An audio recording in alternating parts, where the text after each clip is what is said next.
Hey, hi, hello, and good afternoon. My name is Amanda, and welcome to Harmony Portal Tarot Live. I just saw Nora, but how is everyone this fine Woo Wednesday? It was 11-second mark. Hello, everybody. We're always catching orbs. I mean, it could be dust. Who knows? I don't know. How is everybody this fine Woo Wednesday? We're having our very first Woo Wednesday donation only live stream. Although I do have some fun chit chat. I guess we'll do maybe first 10 minutes or so before we get into donation live stream. We do have one donation so far. Just because I've been kind of MIA around here, it seems like, because of just scheduling conflicts and holiday season, all the fun things. Let me scoot a little closer, get a little more personal in the situation here. How is everybody? I missed you guys. Hello. We have Solar Siren. Hello. Versh is here. I think that's B degree. If I remember from your comments, sometimes it gives this screen name. Yeah, I don't know what YouTube did, but some people had their screen name like with added numbers or letters, or what have you. I don't know personally how to go in and change that. I think the reason mine's still showing up as Harmony Portal Tarot Live is because I went in and actually set it that way a long time ago. And so it appears this way. But I think you can a long time ago you did change it. Gotcha. I think you can go in and change it if you want. Otherwise, if it doesn't matter to you, it doesn't matter to me either. Like whatever you guys choose to do.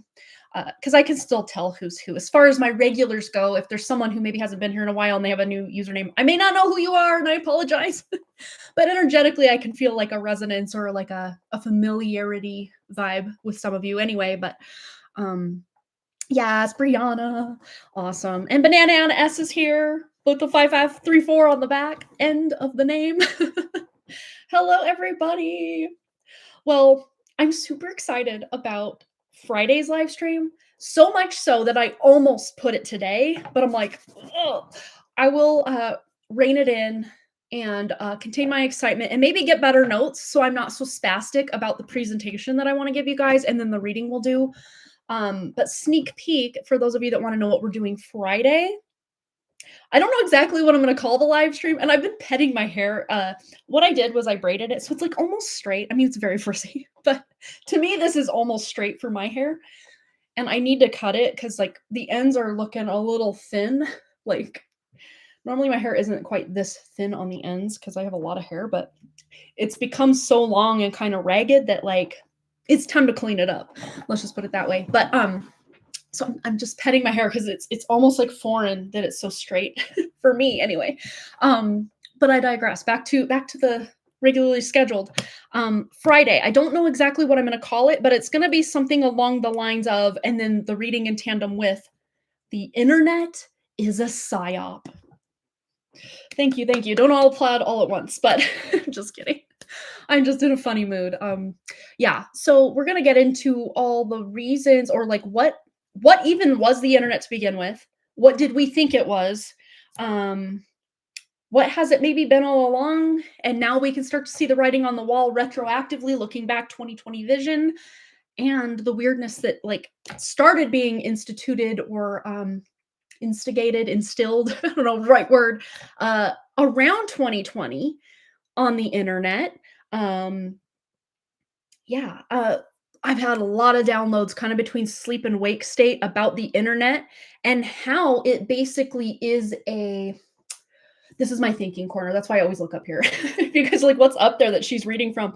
I promise you, well, Wrigley's little caricature stuff is up there, but I swear it's not as deep as it looks. That's my thinking corner. Where was I? Tangents. My ADHD is like on steroids today, but when I get really excited about things, that just happens. But bear with me. Yeah, thought out window. I guess I could probably go back and listen and then bring it back, but oh well, whatever. You're gonna get the full presentation and probably then some on Friday. I'm gonna try to like get my notes in some sort of semblance of order. I'm sure I'll still go on tangents as I do. You guys know me. But yeah, oh, that's what it was. It came full circle right round to back. Oh god, it left again. No, it's back. Okay. It's kind of almost a metaphor for what this matrix, false matrix, simulation, whatever we want to call reality actually is by using almost the internet as an example and how hijackable or um how it can we can be derailed, in this false grid, false matrix because yeah, it's about the programming. It's not about the original. The original is still there. It's still untainted under the surface. We just have to again release all the falseness that's over the top of it. Appropriate topic for Friday. Ooh, what's going on Friday? Did I miss something? It's December 5th. Is that like a full moon or something? Like, I don't even freaking know with the astrology these days. Is there something going on Friday that I'm unaware of? Or just like, oh, appropriate topic for Friday as like just something to say. Um, is there like a world event? I don't even know. I don't think there's a holiday Friday. I could be wrong though. But yeah, I've been getting all these downloads about just even just like deep knowing. Oh, full supermoon in Gemini. Oh, maybe that's why because I do have a Gemini moon. Let me just go to Friday or go to my ephemeris to check the astrology for Friday and why that seems more apropos to do this talk Friday rather than today, even though I'm just chomping at the bit. I just want to do it now. But I know I need to like get my ducks in a row. There's one of them right there. Boop. I need to get my ducks in a row as far as not just this spastic talk, because I'm so excited to talk about it, you guys. Okay, so that'll be a Taurus moon around 19 degrees, again, give or take, depending on location. I think this ephemeris is kind of linked to the day of in India rather than the US. I could be wrong about that though, but yeah, I will look into that. But Taurus moon for me specifically, I have a Taurus moon in my Navamsha chart, and it's in the eighth house, which eighth house is talking about the hidden topics, the occult, all the mysticism, fun things, digging up, secrets, and doing readings on them. Like that's what we love to do here. So that's what we're gonna do. It seems very appropriate for for Friday, according to just my own personal astrology. And I do have my Mercury natally in the eighth house. In my Navamsha chart, it moves to the fourth house, but in my actual natal chart, like birth chart, it's in the eighth house, Mercury eighth house. So of course, I want to talk about all the hidden mysteries of life, right? And especially in Taurus. So like I'm patient. I will be willing to do the research and to dig to the depths of that earth to unearth what's going on. And I have directly opposite in Scorpio in my second house, I have Uranus. So of course I am not unwilling to talk about things that are uncomfortable or completely out of the box. Of course, I'm willing to do so, even when the audience isn't always the most appropriate to do so. But I think we have got a quite appropriate audience here to be diving into like what even is the internet and why was it put out there. I mean, obviously, we've all kind of have our own personal relationships with the internet and amazing benefits it's added to our lives. We're not going to negate the fact that, yes, the internet has some amazing pros to it, but also a lot of cons, right? The con job that is the internet. Yeah, we're gonna get into all that on Friday, and I'm so excited. I just want to keep talking about it, but I probably should save that for Friday. And yeah, we'll just say hi to you guys. I will get my ducks in a row and all my talking points in as good of an order as I can. Of course, I'll still leave room for tangents as I do. And we will get into that on Friday. And of course, if you can't be here Friday, you can always catch the replay. I'll probably put it in our webinar live stream playlist or something of such. I don't remember what all playlists. Let me go to my channel and see what playlists I have on this channel that would be good to put it into. So I have Cosmic Question Corner, not quite, but kind of. Webinars, pick a card readings, no. Rude Awakening from the Awakening, I mean, kind of, but maybe no. And that's it. That's all I have. We do have Rude Awakening from the Awakening. Let's see what I put in here. We have Discovering Another Layer of the Matrix live stream where we dove into that. Awakening from the Awakening, a powerful free collective reading. I should probably go in there and maybe title that better because I don't know exactly what we talked about in that one. And then we have matrix algorithms, AI programming, and more. Maybe I will add it into the Rude Awakening from the Awakening playlist. It also might be appropriate to add also to the webinar playlist, but I don't know. I don't know that anyone's actually even utilizing the playlist, but for me personally, I like to keep them like these kind of more special talks or whatever we want to call these things, somewhere where I can easily go rediscover them if I need to remember what all we've talked about or to point someone in a direction or something, fun times. All right, well, I'm going to return back to my camera view.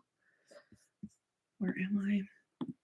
Maybe real quick before that. Oh, good. I'm losing more subscribers again. Yay. It always likes putting your face. You have lost 2 subscribers in the last 28 days. Well, thank you very much for that knowledge. YouTube Studio, thank you so much. All right, so we do have one donation from Katie.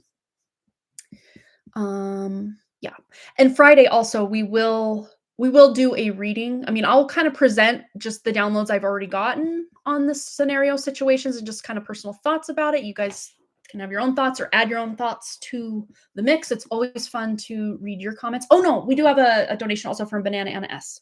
Obviously here, right here in Super Chat, just staring me right in the face. So I will add, so donation list,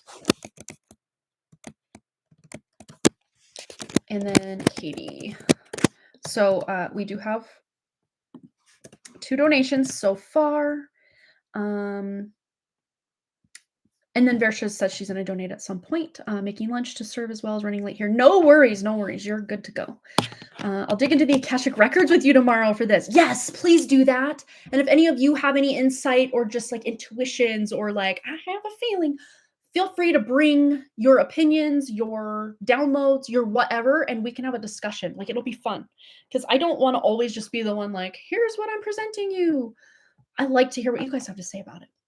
And you guys are usually normally awesome about like, oh, this reminds me of this, or, there's this thing that I experienced. Like, I love that. I love having like an actual dialogue rather than me just presenting things to you as they come to me. Like, I love discussing it. I love it.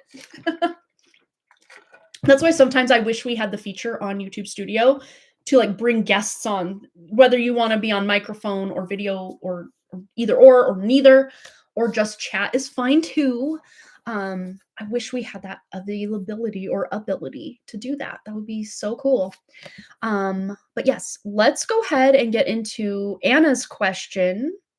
Go ahead and post that, my dear. We're going to jump right in. We're about 2 minutes behind where I usually like to start these, but hey, who's counting? Not me, obviously, because I can't stick to my time frame, but I'm going to try. I'm going to set the timer once we get the camera.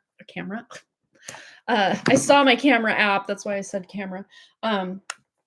Once we get the question, I'll read the question, then start the timer. And again, you guys know me. I never stop right when the timer stops. Like, I'm not just going to stop mid-sentence and leave the rest of your reading hanging, because sometimes I do go off on tangents during your reading. But I promise it's usually relevant to your reading or something you need to know in the moment, and that's why it comes up. But yeah, we're going to bring out some cards here. What are we even working with today? Well, Wisdom of the Hidden Realms. I've kind of made eye contact with it a few times today. So it feels good that we're gonna, maybe this is a collective message here. The Diamond Dreamer, material wealth and true prosperity. And then we have that very feminine 6 here. I love that.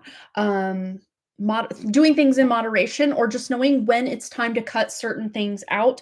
I'm also being reminded of the 6th house of routines, of habits, of deciding when it's time, even when you're not emotionally, physically, mentally, emotionally, I said that, spiritually ready to maybe make these changes, but spiritually, it's time. Oh, looking like a sexy beast, sexy queen. Jess is ready for her interview. If you guys have any extra spare good vibes to send her way, and apologies if you didn't want me to share everyone, but I just want to like be proud for a second at how beautiful my friend is. Isn't she cute? Aw. Best vibes, best wishes, positive thoughts for her interview. She deserves this. She needs this. I mean, not like needs it, but like, you deserve it so much. Like, oh. And I love that we pulled this card right before all of that. So like, let's just hope that this is what's going on here, because you deserve it. I love it. All right, let's get into Anna's question. Am I meant to move out of state and new job? Keyword is meant. I move around a lot, and I hope it isn't because I'm leaving because I can't find my people / place and more because I am supposed to. Okay. And I always like to say meant to, not from this ego or human kind of enmeshed in this whole place like point of view, but from your actual true spirit. Like, are you meant to? And then we'll read your question out. So yes, let's get into this for Anna. We're going to incorporate this in, but I think we will start with tarot just because it feels best to do so. So from Anna's true spirit aspect, in alignment with her human aspect, is it in her best interest to move out of state and find this new job out of state potentially, or just what does this look like in her best interest? Ooh, okay. So there definitely is a decision or a choice point, and there is, well, here's the pros of staying, here's the cons of staying, here's pros of leaving, cons of leaving, all the things, and just kind of going back and forth, back and forth, back and forth. But I do see there is a switch or a shift you are making that will lead to more abundance. It doesn't mean that you can't find this abundance or this prosperity or this job, this tribe, your people here where you're at, or, somewhere in the community that you're at. But I do see that it would be beneficial for you for sure to start entertaining other options, putting yourself out there. Just maybe you're taking trips to certain places that you're thinking about moving to, or just even taking a cruise online, down the main streets, or, the places available, what's going on in this place, just to kind of acclimate yourself or kind of get yourself acquainted with the place. We have the moon here. So you already have 2 major arcana. So there is a major change or shift that you're making. And this does look like you putting yourself out there. And this really is about you trusting your intuition. So Anna, intuitively, you already know the answer. Obviously, you guys are all my intuitive queens and kings here that come here. You guys are already very tapped in. I hear Ruth kind of sniffing at the door. Ooh, look at this. The 4 Pentacles. I always pull a clarifier on this, whether I get it upright or reverse. And I am shuffling these upright. We have Death card on the back. So it's almost like, again, not to say you've squeezed all the water from every stone in town. I'm sure if you had no choice, you would find opportunity, or opportunity would somehow find you either way. But I am seeing you just kind of expanding your horizons, just opening up your options. Maybe not just saying, well, I'm going to be stuck in this specific town you're in forever, but just kind of just seeing what's out there, and just kind of the fun and the play of just what if, like money were no option, boundaries were no option, or no hindrance. Let me just see what's going on. And my dog, I don't know what she's doing out there. Again, there's a message in this. Let me check her real quick. What are you doing? Are you chewing up Legos? No, you're chewing something else up. No. Where did you even get this? Not for you, Scooter. No, you go play. Okay, so she's chewing up Wrigley's artwork. She chewed the corner off here and got a little bit of something going on here as well. Let's just see if there's any messages. Well, this dog or being of some sort, I don't know, whatever this is saying wow right here. I mean, this thing, I'm sure if I asked Wrigley, hey, do you want this? He'd probably say, no, just throw it away. It's fine. Hi, Scooter.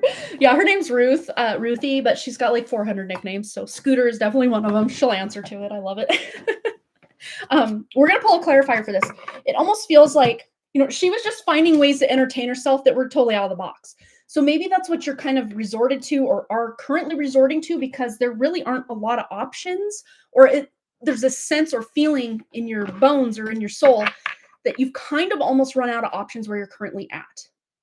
So let's pull a clarifier on this 4 of Pentacles in reverse. Okay, we've got 3 cards falling to the ground. Okay, I can definitely see the isolation, or the feeling of isolation, because I'm getting more the lonely vibe from this Hermit rather than the I'm spiritually like on my own but not feeling alone, if that makes sense. So if you've been feeling kind of othered or lonely or separate or stuck, there's a shift coming. And you had the death card on the back, and then you kind of have what I call the mini death card. It's kind of still a situation or scenario you can't quite come back from the same way, even if, like, this is about a job or staying in the same place, or a relationship. Whether you continue living here or continue the relationship or continue the job, it can't be in the same patterns, in showing up in the same way, in the same cycles. It has to be a shift, a complete shift. And again, going back to the cycles, if you are going to stay here, it's from a whole different mindset and energy vibration. So it's almost like, spiritually speaking, this is kind of like a world economy at this point. You can work remote, you can do this, you can do that. So spiritually speaking, there are ways you can open up avenues or opportunities or communities within the community you're already in without actually leaving, but it's about shifting the vibration or kind of shifting the game board. It's almost like, what I'm seeing in my mind's eye is when we play this game called the farming game. It's actually like, I think a Yakima, Washington farmer created the game. It's a really fun game. It's kind of like Monopoly, but for farming. I know it doesn't sound very fun, but I promise it's fun if you haven't heard of it. But every time we play, and I don't know if this is like the autistic or ADHD part of my brain, that's like when we play this game, I have to be sitting on this very one specific side of the board, where Toppenish Tom, section farmer of the board, is kind of on the top left for me. If Toppenish Tom or any of the others are like rotated a different way, it's like my brain malfunctions and I can't focus, I can't play the game correctly. Only that game though. Other games, sure, why not? I don't care if I play Monopoly on this side, that side, whatever, but like, it's almost like I'm so stuck on just this one way of playing this game. I'm sure life or death, gun to my head, like, I could play it a different way, but it would feel very uncomfortable to me. And I'm getting the same vibe for you to stay in the same place. It's almost like, yeah, you could see things a different perspective. You could, put yourself out there and do things a different way. But you kind of already intuitively know it's time to move on. So I think that's your answer.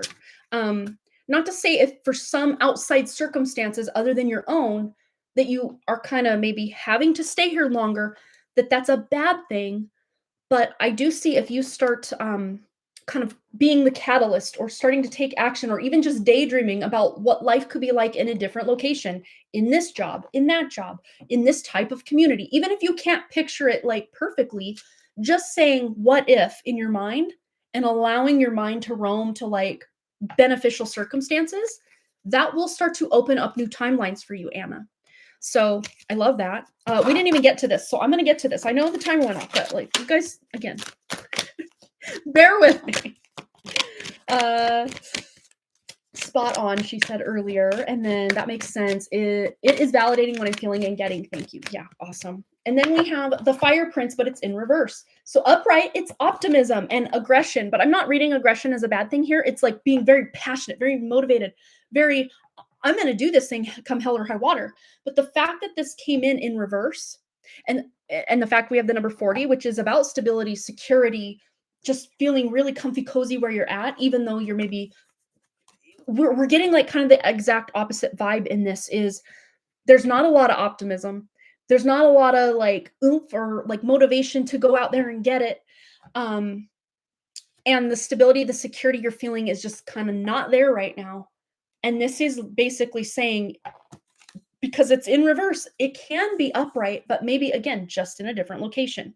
I'm hearing to also pull one from the answer is yes oracle, or the answer is simple. I think well, the answer is yes. It's called the answer is simple, but I said the answer is yes. And it fell to the ground, but you can't make this up. Look at this. You are safe. But the funny thing is, this is almost, and I've brought this up about this deck before, this is like the same as the new beginning card or a new start card. I always get those two, or whatever it's called. This card and that card, I thought it was the other card. But the funny thing is, you are safe to be able to make these changes. And what I'm doing is trying to find that card to show you how similar those two cards look, that it always confuses me when one versus the other comes out. And it's probably going to be the last card. It literally was the last card. I'm like, it's always the last card. It was literally right here. But it's almost like this is where you're at now. This is letting you know, Anna, this is where you're at now. You haven't made the leap of faith yet. You haven't done the thing yet.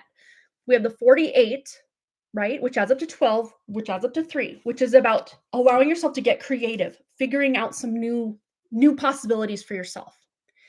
But then it's like, you know, the caterpillar turning into the butterfly for a new start. And I'm seeing here you don't have to go it alone.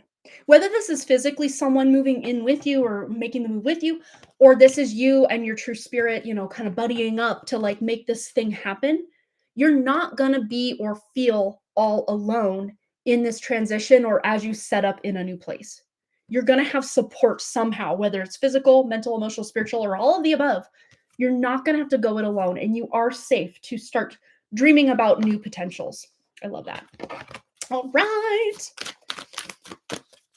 And the fact that you are safe card slipped down, you may feel very unstable. Like, this is not, I mean, yes, I get what you're saying, Amanda, but like, how? How do I do it? How do I not like fall apart? How do I pay all these bills? How do I like, it's like leap of faith energy. It's like stepping into optimism, even though there's really nothing acting as a mirror in the real world out here to be optimistic about.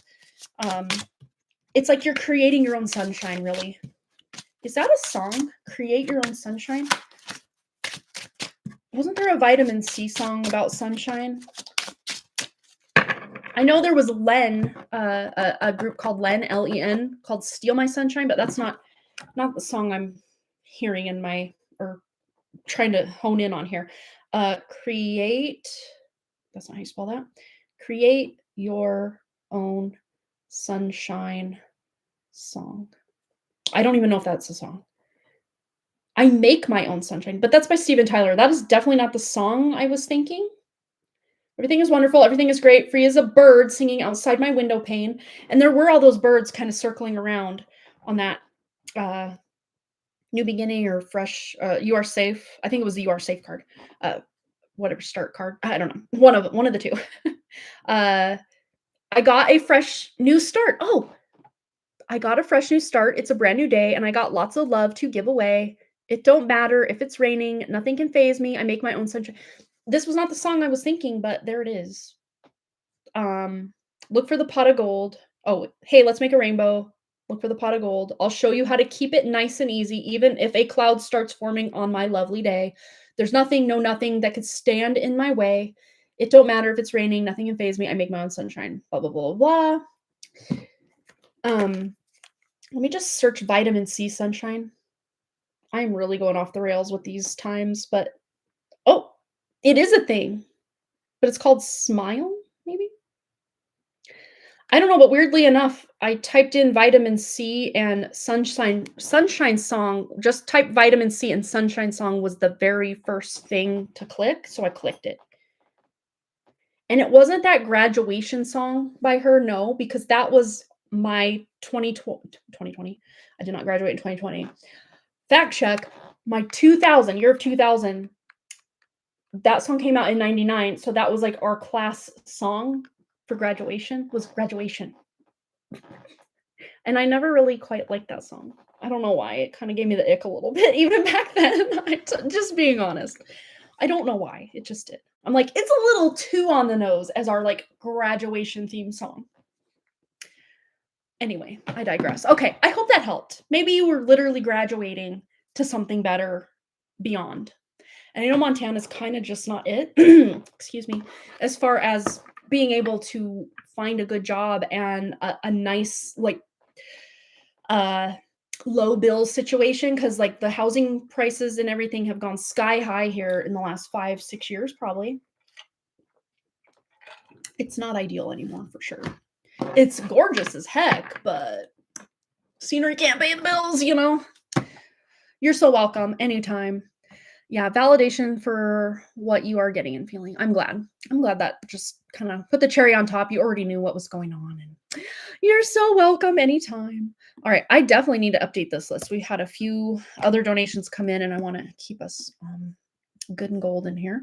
So, Katie, we have her on the list. We have to add now Florence, full read, Steffers, full read, and then Brianna, one card pull, which is never one card, but that's what it's called still. I probably need to revamp like what I'm offering and what I'm calling, because like what I'm actually offering is not what I'm offering, and you guys know that.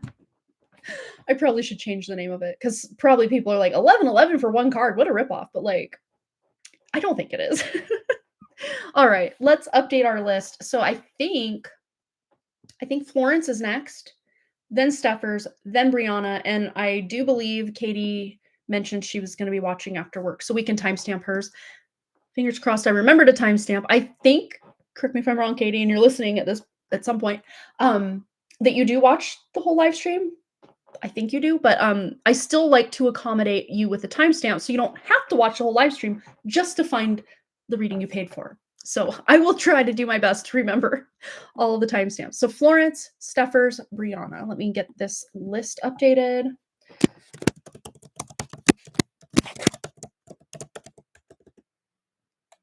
Oh, come on. Okay.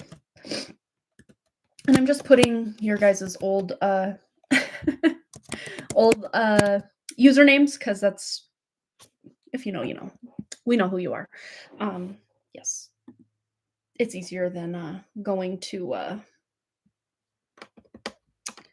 yeah, the last time actually I changed my pricing was 2021. Late stage of 2021 sometime, I think it was September, October, November, somewhere in there of 2021. And inflation alone has gone up crazily on a lot of things people do. Um, Again, though, when I did update my full read, it went from $10 to $22. And I about had a heart attack doing that, thinking, well, there goes my business. No one's going to pay that. But they did. And I was just like, okay, I feel that's a more fair value. I'm not going to jump that much again. I was thinking maybe 25 for the full read. It's only $3, less than $3 more, right?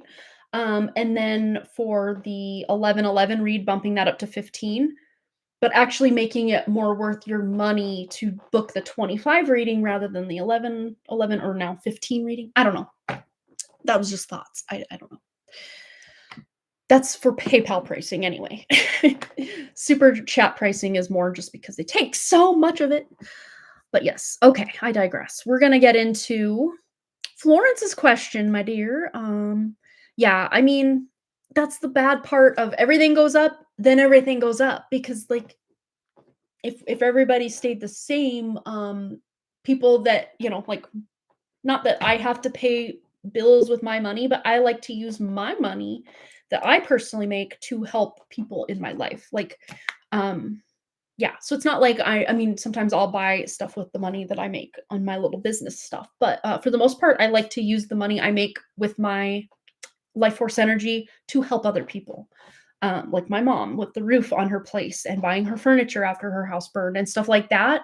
And I like to donate at animal shelters, both worldwide and local. A lot of just like giving kind of in the community.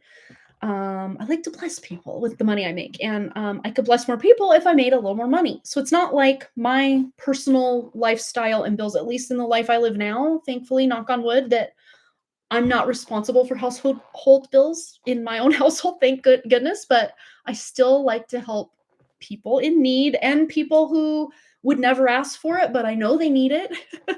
That I know personally, I like to help people out as much as I can, when I can, where I can. So yeah. So hopefully with a giving heart, I can still make enough to give others, you know, out there in the community. All right. A billionaire I will never be, but if that's the thing is if there were more women billionaires, there would be less women billionaires because women, again, not any knock against men, but just women, the way we're programmed to sustain life, to literally create and birth life and prevent death. Like, not to say men can't be in that mindset as well, but women, just as a natural biological function of how we exist on this world, is to preserve life, create and preserve life. So again, our empathy and our sympathy and our compassion, and we don't want to see people suffering as much as we can. I mean, there are women out there that don't give a rat's behind patootie. about other people. But for the most part, women are very nurturing and giving and want to see everybody succeeding or at least having what they need and maybe some of what they want out there in the world, you know? All right, I'm off my soapbox. Let's get into Florence's question. I'm going through a really tough time. Oh no, with shadow work. What guidance does my spirit have for me regarding this? Okay. Well, Florence, you're not alone. There's a lot of us out here who will dip our toes into the shadow work from time to time, or like try to peek our head above the rim of the hole of shadow work that we've found ourselves in, me included. Um, I'm feeling really good right now, personally. Thank goodness. Knock on wood again. Second time I've said it. That things have, instead of just being stuck in this shadow work, healing and peeling and whatever, that I'm kind of more in this growth phase right now, I guess, or again, returning to natural blueprint, growth, whatever we want to call it. But I can empathize with where you're at because so many times I've been there. But let's just see personally for you, Florence. We'll start a timer. What you need to know about this kind of rough time for yourself that you're going through with shadow work, and what personal guidance your spirit has for you regarding. All right. Yeah. It's like there's a double-edged sword because so much this is kind of the craziness of this realm, this false matrix we found ourselves in. The root of a lot of like creative projects have been birthed through the suffering, through the shadow of human existence. So I'm seeing the advice really coming through regarding this time is to channel that pain, that grief, that suffering, that sorrow that you are feeling day to day into something creative, whether this is a creative project or just you finding creative solutions to your day-to-day functional, happiness or wellness. There may have even been a recent event that's happened in your life that's kind of been like I heard scare tactic, but that's not the word I'm looking for. Like a wake up call. That's what I'm looking for. Specifically with your health, or maybe just the way that you relate to your body and the world, or the world at large. There may have been like some sort of wake up call, or again, recent past, present, and near future almost read as the very same energy to me. So if that doesn't ring a bell yet, that might be in the near future. And by near future, I mean like next 2 weeks, next 3 weeks tops. Like it's very imminent. Um, and it doesn't mean anything literal, like life and death is happening. It's just more of this spiritual awakening of, I want to change this because this thing happened, or there was a catalyst over here that's kind of putting me in this, I can't continue the way I was kind of energy. And that could even be identifying with the ego. The devil does represent the ego in tarot, or just in the human existence here as well. Ways that you're just disidentifying or kind of decentering the ego being the one in the driver's seat, and allowing your true spirit to kind of step in. And it's kind of one of those like Jesus take the wheel, but not like Jesus is outside of you. It's more your own personal Christ consciousness power, or your true spirit stepping in to take the wheel. And a lot of times it does take, there's the back of the deck. Again, this is just basically saying what you've already been dipped your toe and felt fully immersed in. There's nothing extra really that you haven't already realized that's coming for you. The worst is really behind you, but there is kind of just where you've been with the shadow work, Florence, that is almost acting as the wake up call that you don't want to live like this anymore. You want to feel joy and happiness again. And you won't have to go back to this depth or this level of shadow work ever again. Will it come again? It looks like a circle, like, well, back in this cycle, back in the cycle. But we look at it from the ground up, it's more of a spiral. It's like we're just getting to another layer of whatever the shadow work is that you're doing, which you are. Because when the tower shows up, this is in alignment with your highest good. So anything that crumbles when the tower, this is one of my birth cards. I am very intimately aware of the power of the tower. Hey, that rhymed. The tower card specifically. This is not to come in like this. The tower doesn't show up as like matrix tricksters. That could be this card for sure, for sure, for sure. But usually the tower comes in because your spiritual and physical and emotional, mental, and etheric, and everything in between is out of alignment with each other, or there's like a dissonance, cognitive dissonance, emotional dissonance, physical dissonance that's going on. And your true spirit is kind of alchemizing these physical, mental, emotional, spiritual things that are going on to allow you to slough them off, peel them off, heal them, whatever the case looks like for you specifically. Um, so you're not wrong or you're not broken or there's nothing really to be fixed. It's more just like we've talked about in many live streams recently. Healing truly is just removing like a layer because it wasn't you to begin with. What technically needs healed is just for you to realize that traumatic thing that happened to me, that bad breakup, that loss of that job, that humiliation ritual I had to go through it, with these mean girls in high school or whatever the case may be, that wasn't you anyway. And we can learn to slough that off because when we outgrow either style wise or physically outgrow a t-shirt or, like a little cardigan, like what I got on, like, maybe that pattern, I'm just so sick of looking at it. I don't want to wear this ever again.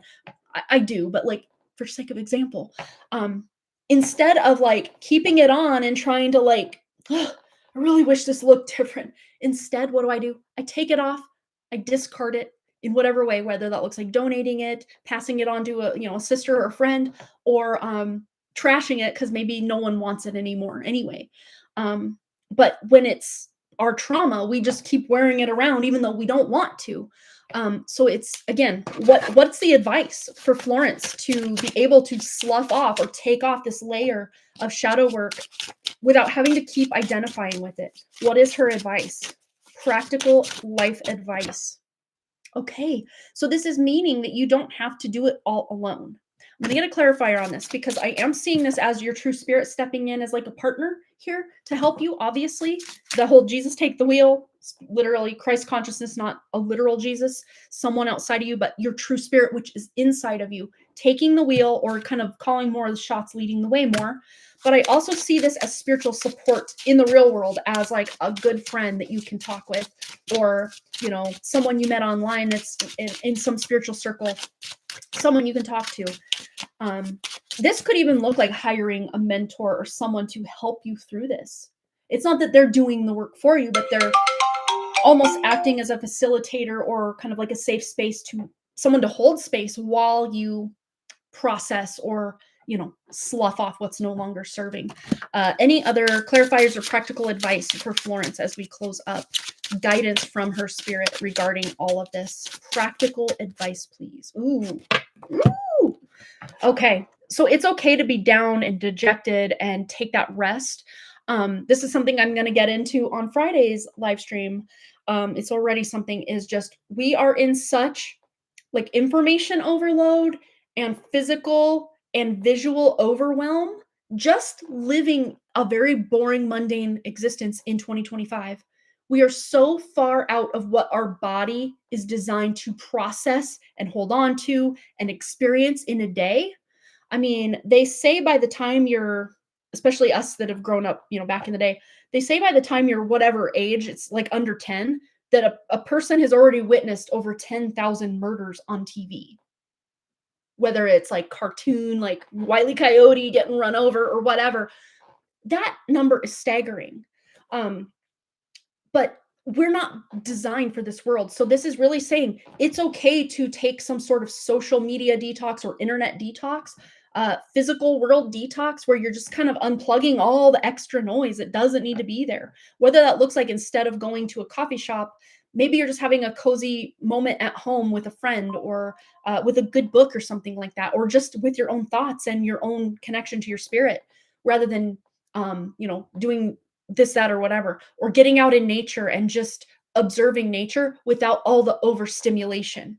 And this really is about asking your true spirit to step in and give you ideas because your true spirit is inspiring and giving you little name drops and hints all the time anyway. It's just the outside distraction and noise and overstimulation of it all is so loud. There's so much that we don't even allow ourselves to get bored anymore. And that's what's coming up is giving yourself more time to just be bored, having or even scheduling downtime where you're not even listening to music or an audiobook or a podcast or watching a movie or whatever, but you're just sitting with your thoughts or you're doing something very low key. I'm seeing like diamond painting or even like adult coloring books or something that's maybe a bit creative, but it's not like you have to present it to the world when you're done, but it allows your mind time to rest and or run. And again, this is not like just allowing the voices in your head to run, but like asking your true spirit what you need to know, and then kind of listening. A lot of it's still going to be noise because we're so overstimulated. A lot of it's still going to be like collective consciousness, BS, noise, hive mind consciousness stuff. But in the whispers between the cracks of kind of almost between two radio stations at times, we can hear our true spirit speaking, sometimes very subtly, but other times very loud and clear. The more we can allow ourselves to get bored. So this is almost like a public PSA. Allow yourself time to be bored. Unscheduled time that you're just kind of twiddling your thumbs like, now what? Um, I even saw, I think he's like gamer something. He's like a PhD psychiatrist, psychologist, one of those. I can't remember his name. He's interviewed on a lot of people's stuff and has his own YouTube channel as well. But he was talking about how he, like, at this one office he was at or something, they would just stare at the wall for an hour. And I asked my kids the other day, I'm like, could you just sit in a room and stare at the wall for an hour? And they're like, ew, oh, that's so uncomfortable. Like, why would I do that? I mean, think of it. We would, if even in 2025, as adults who have had, years of our lives as kids where we're just sitting there twiddling our thumbs or laying on our bed, kicking our feet back and forth, like, I'm bored. But like, it wasn't a problem, really. Um, as adults, we can't really do that. We have to, like, we get anxious. We'll pick up our phone, or if it's me, I'll pace in my kitchen and get steps. Like, I got to be doing something, or I feel like I'm wasting my time or wasting my life almost. Or like, let me maximize every moment I have by listening to this podcast, this audiobook. Let me catch up on my YouTube to watch. And it's usually to listen because I'm not usually sitting down watching. I like to be up, moving, doing things, unless I'm working, obviously. But yes, it's about allowing yourself. We're going to get into this topic on Friday, but allowing yourself time to be bored and taking your power back over your day. Maybe you just kind of shadow yourself in a given work day or day off, and just kind of write out from, I won't even say in 5-minute increments, that could be a little tedious, but like in 15-minute increments, just write out in 15-minute increments what you did with your day. And then at the end of the day, look at your day. And especially if you have to repeat this cycle over and over and over and over and over, are you seeing huge parts of your day that you feel are hijacked by useless overstimulation or noise?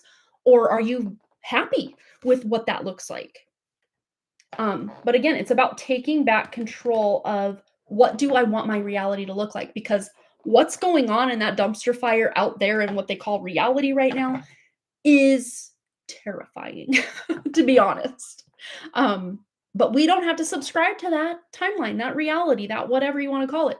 We, in any moment, can decide or choose something different. And in every now moment can continuously choose something different, something different, something different, until we've created something so different than what other people are experiencing. It's almost like we're finding ourselves in a whole new timeline. All right. So hopefully that at least touched on some practical advice. A lot of times when a question like that comes up here on the live stream, it's almost like it feels very existential, to the point where I feel like I could read on it for over an hour and still barely scratch the surface of giving you like personal guidance as to like how to benefit or move through this part of life that can feel very daunting. So hopefully I did this justice in the limited time I was allotted, Florence, and big hugs, because I've been there so many times myself. I totally can empathize with where you're at. It's not a fun place to be. But a lot of my biggest, like, determined, like, I'm gonna make this change, have happened springboarded from the rock bottom of these dark nights of the soul that I've been in, from time to time. Or just the shadow work and the inner child healing, and they've acted almost as a springboard for like the next best thing that I'm on my come up again, connecting to spirit and moving forward. So big hugs to you, Florence. All right. Up next, I did have my list. Let me scroll back up here. Or do I need to scroll down? I need to scroll down. There we are. And I'm going to update the list as well, because I did see Versha for sure had donated since we started Florence's reading. Okay, Florence. So Steffers, you're next for sure. If you didn't post your question in PayPal, go ahead and post it now. But if you already posted it, no need to repost it. I'll get to it. Brianna, one card is after Steffers, and then let's update our list here while we're at it. Um, Versha. Yes. If I'm missing anybody from the list, let me know. I want to make sure everybody's here. Okay. And you donated enough for a full read and a one card or a longer read, however you want to do that. I'm sure you've kind of broken down how you want to do that. Um, it's in PayPal. Perfect. Okay. I'll just write 2 Q's behind Versha. Not that I'm going to forget. I'm pretty good about remembering what everyone's situation is with questions and whatever. Okay. But that's where we're at currently. Okay, Steffers, it is in PayPal. All right, let's move over and read that, and then we'll start our timer, even though I'm like wildly going off timer today. I should probably set it even sooner to like wrap it up, Amanda. But then I feel bad if I like went into a super depth with like the first 3 questions, and then I'm like, no, I'm sticking to my timer that, you know, the rest of you don't get as much in depth. Like I start spiraling about it. I feel bad. I want to give everybody good value where we're at. Okay. So Steffers, my daughter has a away hockey tournament this weekend. Lots of kids have been sick. I suffer from health anxiety and just nervous about the weekend. How will it go? How will my daughter too, manifesting protection for my family? I'm already sensing things are great. Things are okay. Again, though, this is the little catch-22 about especially this time of year, we just already are programmed to know, okay, it's flu season. Not that it's autumn leading into wintertime, but it's flu season, it's COVID season, it's sore throat and stomach bug and whatever season. We've almost been programmed and conditioned to believe that that's what we're going to experience, to where then that's what we experience. So it's almost a self-fulfilling prophecy that we're worried, and then we then manifest that. It's one of the easiest things we as humans manifest is illness, because it's so programmed in us that, okay, this is the season we're sick, this is the season that, you know, and then again you see other people in the community are sick, so you're like, okay, it's going around, it's gonna find its way to my doorstep or onto my hockey stick or whatever the case may be. So again, before we start your reading, let's just, weirdly enough, and I think he's touched on this, but this is something that kind of downloaded to me during COVID when I did the big COVID reading, which I think I have made since private on the Done Creative. Let me just look. Let me look. YouTube. I don't know if I know I privated the 5 and then the letter G. I know I privated that reading because, again, I'm pretty sure that, and then the WhatsApp, Facebook, Instagram outage that happened in 2021 or 2022 were kind of the downfall of my channel. So I privated them since. Let me just see if I did the, let's see, the Done Creative. I'm looking. I know I talked about it in that reading, but the Way Forward podcast also talks about this, but I've been tuning into this years before I even found his podcast, of the fact that, again, this might be a shadow bannable offense to even mention this out loud. What we've been told about virology, as in how things get passed from one to another, may not actually exist. It's never been proven to actually exist. It's just our belief in the fact that this is how things work is what keeps the machine running. I'll just put that out there. But let me search my itchy nose. I swear I'm not being deceptive. It's just that my nose vibrates. It's kind of like the chills on my head. Now my nose is vibrating. If you've been at the past few live streams, you know I've been talking about the, like, again, the itchiness. It's kind of in this whole region up here. I don't know if this is a perimenopause thing or just like an intuition thing, but when I tune into it, it's not like you have a parasite in your nose that's making you itch. No, it's very much on the frequency of truth. So let's see. Okay, I do still have these available. Let me take a picture of them and then show you that way, rather than try to, and then you guys can go search these on your own if you want to. I have a pick a card about it, but then I had Coronavirus, tarot reading, collective energies, and a spiritual perspective. No fear of COVID-19. Um, it's got 4.7 thousand views, which is actually kind of high. My well, I called it coronavirus, COVID-19. Pick a card has 2.8 thousand views, which is I'm surprised. Um, oh, there goes the nose again. Let me get okay. Where am I going? First and foremost, let me get to my camera app, take a picture so you guys can see what I'm talking about here. Not a video, a photo. Okay.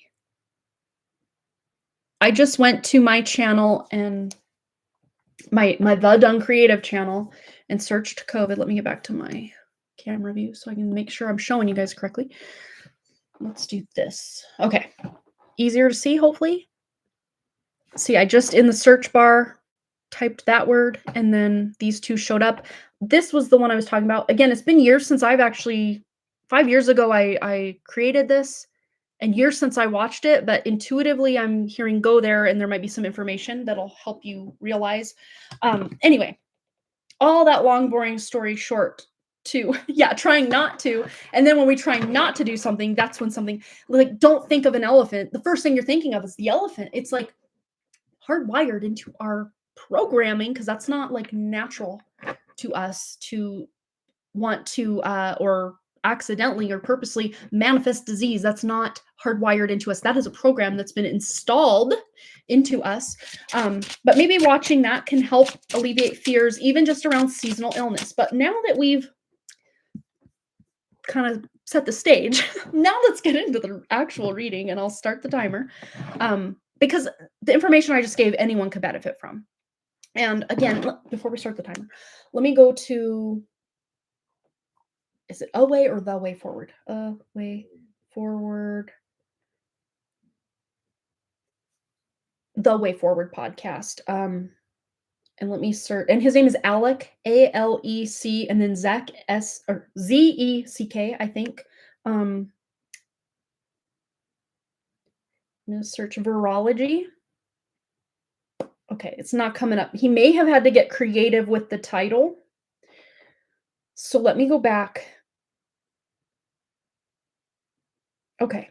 Let me go back to my camera view so I can make sure you guys are seeing it correctly. Maybe the word virus. Let me we'll see. We'll see what we get. Okay, I found it. Okay, I think. I want to say I saw this more than 10 months ago, but I could be wrong. I know he's done multiple streams with or podcasts with different guests about this same topic. So this could maybe just be a jumping off point for you, Steffers. Oops. I want to get what the screenshot looks like or the thumbnail. Okay. I don't want it to autoplay, but I want to give you the information that's here. It keeps auto-playing. Okay, maybe if I just keep moving it, but I want you to see the title. Okay, this is not helpful. I swear I'm trying to help. There, I'll just slightly move it so it doesn't start auto-playing. Okay. Go in with an open mind. This is something I think we all need to start doing is just pretend we know nothing. Pretend you know nothing about the way the world works, about what reality is, about just pretend it's your first day on the planet and you're just learning as you go. When a concept comes to you, and then try to tune into your spirit and be like, is this true for me? Even if that's the weird thing is the dichotomy or the duality of this planet, it could be hardcore truth for someone, but it doesn't have to be your hardcore truth. Especially where control or things outside your control are. You know what I mean? We're taking our power back. So look into that. Okay, hopefully that was helpful. Hopefully I gave you some value there, but let's actually get into your reading now. Just seeing as far as I'm going to read the question again before I start the timer to get you here. So daughter has a hockey tournament this weekend. Lots of kids have been sick, suffer from health anxiety, just nervous about the weekend. How will it go? Okay, I'm already seeing there's really nothing to fear here, but let's start the reading officially. So how will it go for you specifically? And then we'll tune into your daughter's energy as far as the illness and stuff. Okay, you're looking good.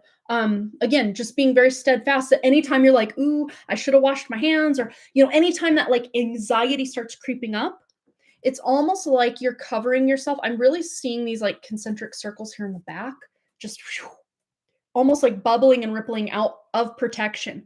And that's something I do just energetically speaking when I leave the house. I mean, there are times I forget and then I'm like, pay for it later. But the last two, well, last night specifically, I didn't do it the night before, and it was fine because the people who sat in front of us both nights actually were for Boston's band concert. That's what I'm talking about. Were people we knew and people I don't mind being in the energy of. It's fine. But just kind of as a general rule, I will put this like spiky ball around, not like to the people sitting in front of me, like my family or beside me, my family, but like kind of in front of me to kind of deter people who are not on my if you're in my frequency or above me, like cool, you're open to come into this spiky ball. This is for people who are gonna negatively impact my vibration. That I don't want them sitting by me. I put this like almost looks like those a mace with like the ball, the spiky ball on the end, from back in the medieval or whenever those were days, weaponry.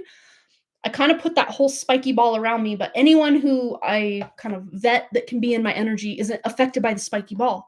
But 9 times out of 10, no one sits in front of me. Even in these places where it's standing room only, there are people literally standing because there's no seats left. They will not sit there unless they're of a certain vibration or higher and don't feel that spiky energy. But it's almost like either, I don't know energetically what happens in these people's minds. Either they don't see that there's a seat available or seats, sometimes 3, 4, 5 seats in front of me and my family when the place is packed. And I've had friends like, wow, that's so funny. That I'm like, no, that's totally purposeful why that happens. Do that. You can do that. Absolutely. I've gone off on another tangent. So I'm trying to get back to your reading. You're good. You're good to go. But you can remember by just putting anything that is looking to bring your vibration down, whether that's illness, people's toxicity, people's negativity, the news, just entities looking to feast and hook into your, feed on your emotions or whatever. Just protect yourself. Not just by washing hands and all the things that you would think to do for like virus or bacteria or whatever, but like as far as just energetically speaking, because energy is the root of any of that anyway. Nothing can manifest in the physical if it's already cut off at the pass in the energetic. So putting that around you, and of course also your daughter, but let's tune into her energy and just see that she's going to be okay. As far as any kind of sickness, illness, all that fun stuff goes, okay. So it's interesting because she may have something very minor, but again, weirdly enough, Steffers, this is kind of stemming from you just expecting it. So then there it is. It's almost like, again, manifested because that's what you expect to happen because everyone else is sick. So of course she's going to get sick. And the moon is the mother card, in the tarot here too. I mean, also Empress, but the moon is your mind and represents your mother in astrology. So whatever you expect will manifest. So you have a lot more power here than you think. So just expect the best. And of course, do any protective, energetic, or otherwise precautions that you want to take. But I see things being just fine. And you may even be like, how did we get through that unscathed? That's never happens. That's impossible. How did that happen? Because your manifestation ability is that powerful. Absolutely it is. Let's just read the last bit of your reading. Just make sure we got it. How will it go? Oh yeah, daughter 2. Manifesting protection. Yeah, I see you being able to absolutely cover yourself, your daughter. Oh no, it's doing that thing where my mouse is dragging. I can't get back to my, it's like, I can't remember. It was like alt something, control something to go through the different tabs. I just want to get back to my camera view. Okay, remind me not to try to get to my camera on or my email on here. I'll do it on my phone instead because it gave me like a second worth of moving the mouse. Okay, I'm back on Chrome. Okay, I won't touch it again. I'm actually move it way away, and then that way if I okay. I just don't like being stuck where I can't see that you guys can see what I'm trying to show you on the cards. Okay. Anything else Steffers needs to know about protecting herself energetically, physically, health-wise? Any of the above advice, wisdom, guidance? Ooh, we have 2 cards here of movement. But this is also, so there's this thing that I do, spiritually speaking. It's kind of like this sacred fire of true spirit or the original source creator, what have you. It's kind of a golden white light of fire that I will just kind of purify myself in, or any cords that are hooked to me. First, I always call all my power back before kind of invoking this like original source creator flame of fire that's just purifying anything that's not supposed to be here, anything that's negative, nefarious, that doesn't just Klingons, hidden passengers. I just will kind of run myself through this kind of protective flame shower. It's not a burning flame. It's not going to burn you, but energetically speaking, it burns away anything that doesn't need to be in your field. That can be like a very good cleansing technique to institute. I institute it multiple times a day, even when we have a public walking path right next to our house. Sometimes I'll just get a weird vibe. Like I'll just pace in my kitchen, walking circles, getting my steps in, and someone will walk by that I just don't get a 100% perfect vibe. It's almost like some of their entity passengers are kind of looking in my window like, oh, what's going on in here? And I'm like, not today. And I'll just cleanse myself right there in the moment. And same out in public, or just at home, or right before bed, right when I wake up, like just randomly, it'll occur to me like, let's cleanse, let's cleanse, let's cleanse. You can't cleanse enough in this crazy matrix, so just cleanse away. Is really what's coming here. But if you're sitting by someone who you're not getting the best vibe from as far as their state of health, you can always move away from them. And of course, if someone coughs on you or in your vicinity, or you're just seeing someone that looks like they're not well, cleanse anything that may have come from them to you. The power of your mind, the power of your spirit, the power of your intention is very powerful. So be on the move away from anything that you feel, in your mind and programming is going to impact your health. Closing statement. Actually, let's go here. Closing statement for Steffers and her daughter, and just staying healthy this hockey weekend. All right. See what's real. I love this. Observe with clarity. True insight lies beyond the surface. And that's kind of what we were getting earlier with, just because we've been told certain things are a reality, they are not. Just us being told they are a reality makes them a reality for us. It's not the other way around. And when we can get that through our thick little human heads and ego heads, oh my gosh, could we like save ourselves so much misery in this matrix? Because so much of it is us thinking, because that's what we've been told our whole life, that that's the way things work, that's the way things run. I have never seen Stranger Things. I do know it's loosely based on like was it the Montauk Project or MK Ultra stuff? I do believe. I'm pretty sure it's right up my alley as far as things that I kind of just intuitively know to be true about this world. But I is it still like coming out with new seasons and stuff? Because I always tell myself with a show like that when they're finally done with all the seasons, then I'll watch it.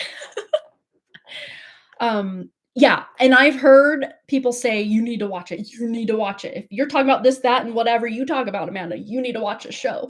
And I know, weirdly enough, I know they used, God, what's her name? That running up that hill song from the 80s. They used that in the show, and then like almost 30 or 30 plus years after that song was a hit, it was a hit yet again, top of the charts. That's the Kate Bush. That's her. Yes, thank you. I knew it, but it was like escaping me. Yeah. Go running up that hill, made a deal with God. You know that song. Yeah. I really want to see it. I do. But I'm like, are they like nearing the end of seasons? Because like I wanted to wait till Outlander was completely out, because I started reading the books, and I finished actually reading all the books that are published, and now I'm waiting on book 10. And I hate being in that position, because I'm like, I want to read it now, or I want to watch it now. And we're still waiting on the last season of Outlander and the last book of Outlander, which, because the book isn't out, but they're closing the season out, or season 10 or 9. I can't remember which. Season 8. I think 8 is 8. 8 is the last, 10 is the last book. Season 8 is the last show. It may have a different, I mean, they've already veered off the books quite a bit in a lot of ways, but I'm really like, how are they going to wrap this up versus how are they going to wrap up the book series in book 10?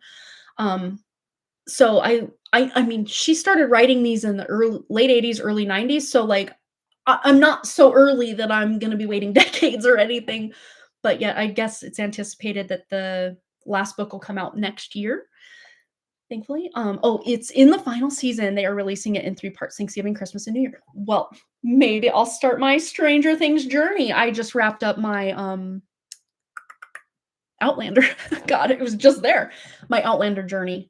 Yeah, I do need to watch it. I've heard that so many people get, like, downloads about I get chills now. Ooh, I need to watch it. I do. Um, and of course, anything I watch or online's different because sometimes you're just kind of sucked into something before you even like put those protections up. But like anytime before I intentionally like sit down to watch anything, I always say anything looking to hook into or harvest from me that I do not consent to, which I don't mind to cry during the emotional scenes. I actually like that. It feels therapeutic to me. But I know sometimes the intention is to harness or harvest those emotions, but I do not consent.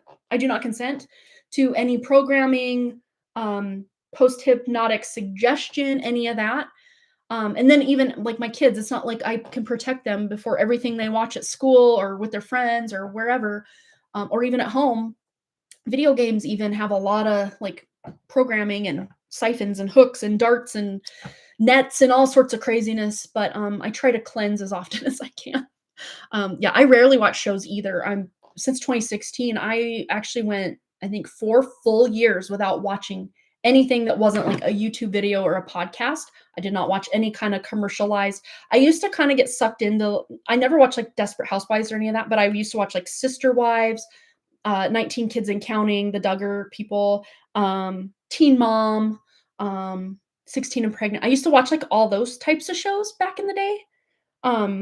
That since returning to TV, like, in 2021, again, I'm not ever watch actual, like, just let me channel surf, I never do that, but, like, I usually, like, at night, like, I'll watch an episode or 2 of, but I went years and years and years without watching anything. I just needed, like, a palate cleanse, a clean slate kinda thing. Um, yeah, and I even when I didn't think they were fully real, or at least they were embellishing certain storylines, I still got sucked in. I still wanna know how the story ended, you know? And then, of course, the story will end, and they're already overlapped a new storyline onto this story ending, so you can never just, like, bow out gracefully. You just gotta kinda cold turkey it on out of there. But even still, like, I have friends that are like, "Oh my god, did you hear the sister wives are all divorced now?" And I'm like, "Oh, wow, I had no idea." And then I'll kinda go Google, like, "Ooh, what happened to the sister wives?" And kinda get, like, the canned version of 7, 8 years of events. Yeah, it's interesting. I mean, my human mind is still curious about even if these aren't real storylines, like, how did the fake storyline end? I still wanna know. Yeah, I'm better about it though than I used to be because I used to just I go on rabbit holes like for hours online, Caitlin and Tyler, from the Teen Mom and then 16 and Pregnant and then Teen Mom show.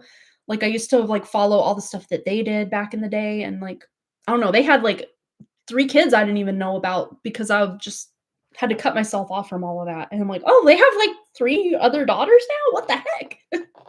Yeah, like, time just keeps marching on, whether you're there participating in it or not. It's things are happening. History's accumulating.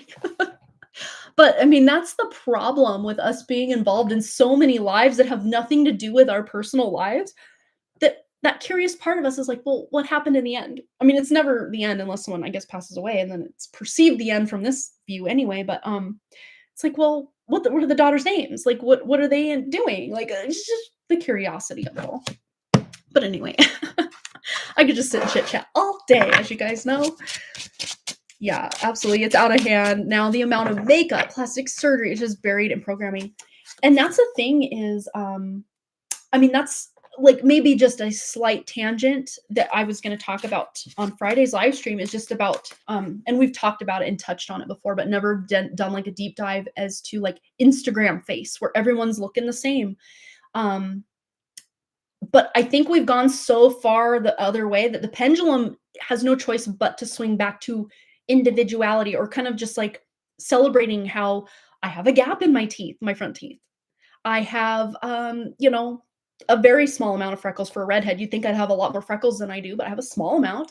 Um, just like the things that kind of not like celebrating it like, oh, I'm superior because I have this, but like more like I love the diversity of it all.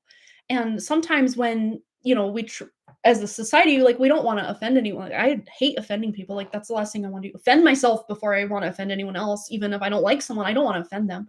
Um, but sometimes, like, all this political correctness almost, like, I don't know the correct term, but, like, almost just, like, whitewashes or ethnically cleanses things so much that everyone is now ethnically ambiguous, or but, like, I like the differences. I like the nuance. I like knowing about the traditions of, this culture or these people or this ethnicity. Like, when everything has to, to not rock the boat or not be considered racist or whatever, like, everything has to be the same. Wouldn't that in and of itself be the definition of racism? Like, you can't handle people for who they actually are. You got to make them fit into this box. Like, it's like a slippery slope, But having my moon and my north node or my Rahu in the ninth house, I love the diversity of it all. That is like the foreign distant lands placement for both of my moon and my north node. Like, I love the diversity of it all. Like, when everything has to be the same and everyone starts looking the same, like, it makes me depressed. Like, I want to see people's authenticity and uniqueness. Like, that to me is like more beautiful than the most beautiful model out there. Is if someone is like living their divine and even like personality wise authenticity. There's nothing more beautiful or divine than that to me. And there can be millions of different versions of that. There doesn't have to be just one or three to choose from. Yeah. I mean, if I were to do like the fake lips, it would look so ridiculous on me. I am meant, and it's not like I have a thin upper lip. I mean, it's just mostly hidden underneath. I think they call it a lip flip when you like get it like part of under your nose, like surgically removed to like, that does not look good on me. But when someone's born with like big, beautiful, full lips, like to me, nothing is more beautiful. I think that is the most beautiful. But on me, ridiculous. I'm sorry. I would look ridiculous. I would. I don't think this looks bad. I mean, it's not like the most, you pull 100 people, they're not gonna be like, that is my ideal standard of beauty right there. And I'm okay with that because I like looking like how I look like. I like to enhance it with a little, makeup. Maybe sometimes I'll do my hair a little different, put on a little hat, a little jewelry. But I don't need or want to look different than who I am. I'm cool with it.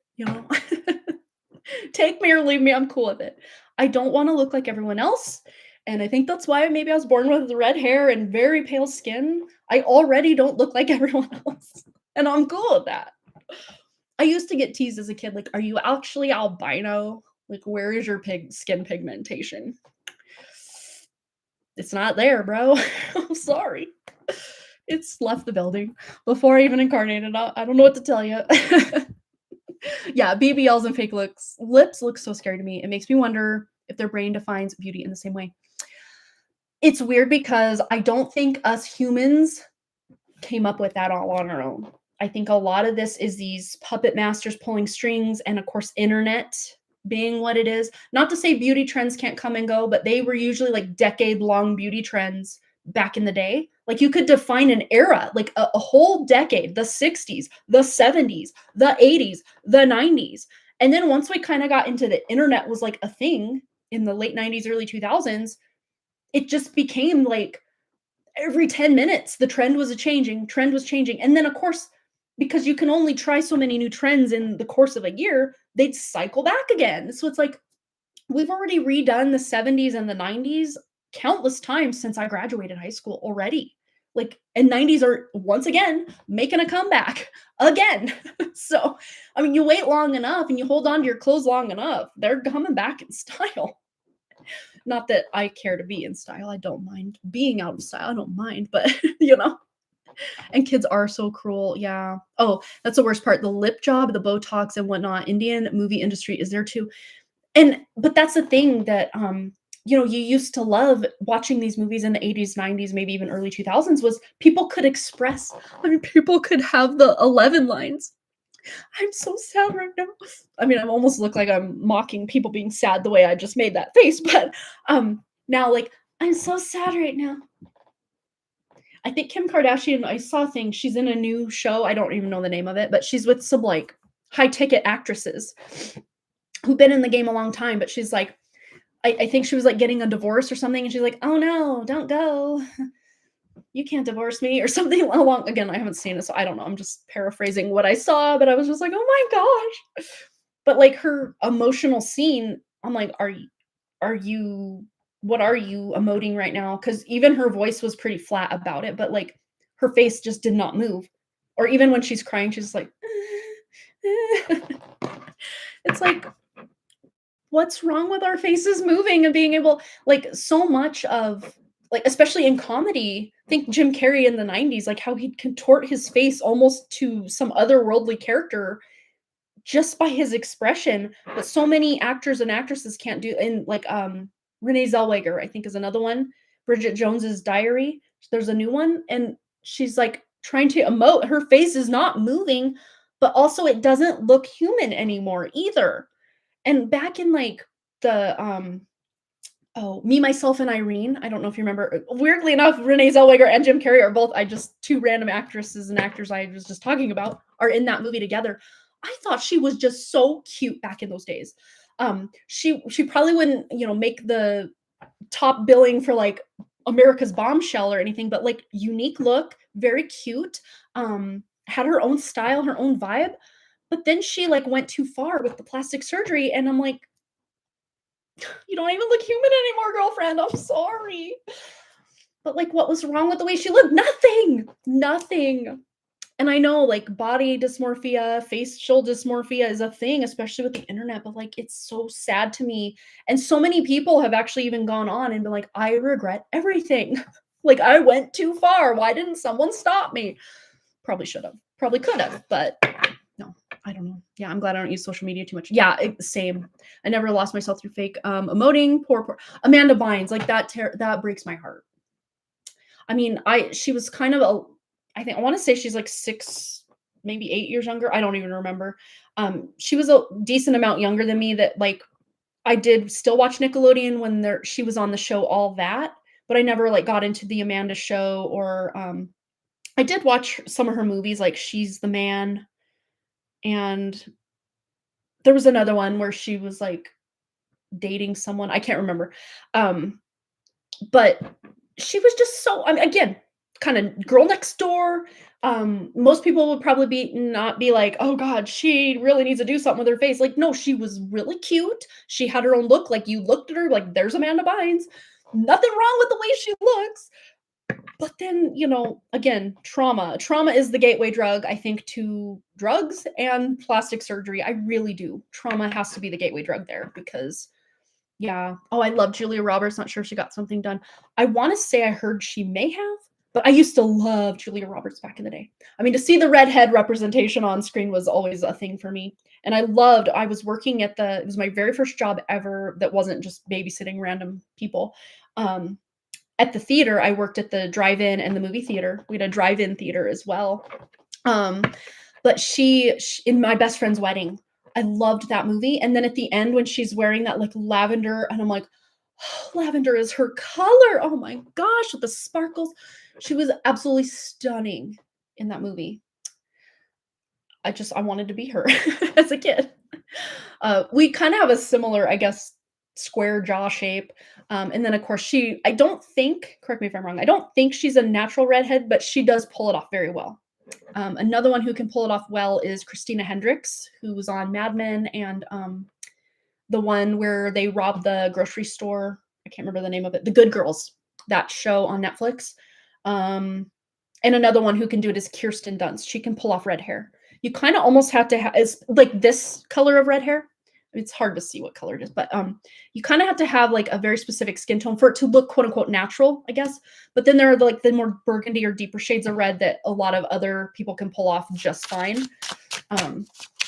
But this specific color of red is a hard one to pull off. I mean, it will look good. It just people will know it's not natural on certain other skin tones, But yeah, absolutely. Yeah, I have to watch Stranger Things. Oh, you really did drop a tear over her. I know. And what they did to Britney, again, that was probably the most publicized of all. And then I know Lindsay Lohan went through a phase with things passing out in cars and Perez Hilton back in the day reporting on everything. Oh my gosh. to be growing up during those times or having your early 20s in those times probably and being in front of the paparazzi had to be absolutely traumatizing. I can't even imagine that. Yeah. You have me intrigued in Stranger Things now. I know. I mean, I know, like, there's a guy named Mike, there's a girl named 11, and I think 11 was, like, very, very traumatized and her head was shaved, like, that's about the extent of my knowledge on that. And I've seen, like, scenes, like, again, that "Running Up That Hill" by Kate Bush song, someone was, like, what's the word? Teleport not teleporting, levitating, like, up into the sky. I don't know what all that's about, but, I love Lindsay Lohan and the Parent Trap and Freaky Friday. I loved those shows, and they again, I was kinda older teenage years when those came out, but I still was like, "Guilty pleasure, yes, I love this." Yep, that was so fun. And then she did the plastic surgery. Yeah, she looks like a young version of herself again. So, I mean, whoever did Lindsay Lohan's, like, most recent plastic surgery, I mean, it does look good, but, like, at the same time, it doesn't tell the story what she's been through. 'Cause girl was she's been through some stuff, back in the day. It's so sad. I can't even imagine the level of trauma these poor people have been through in this industry. And then to tell, "Well, you're haggard, you're old, you're expired, you're canceled, like, do better, get the plastic surgery." I'm sure the pressure is, like, way hot sky high compared to what, us everyday folk have to deal with.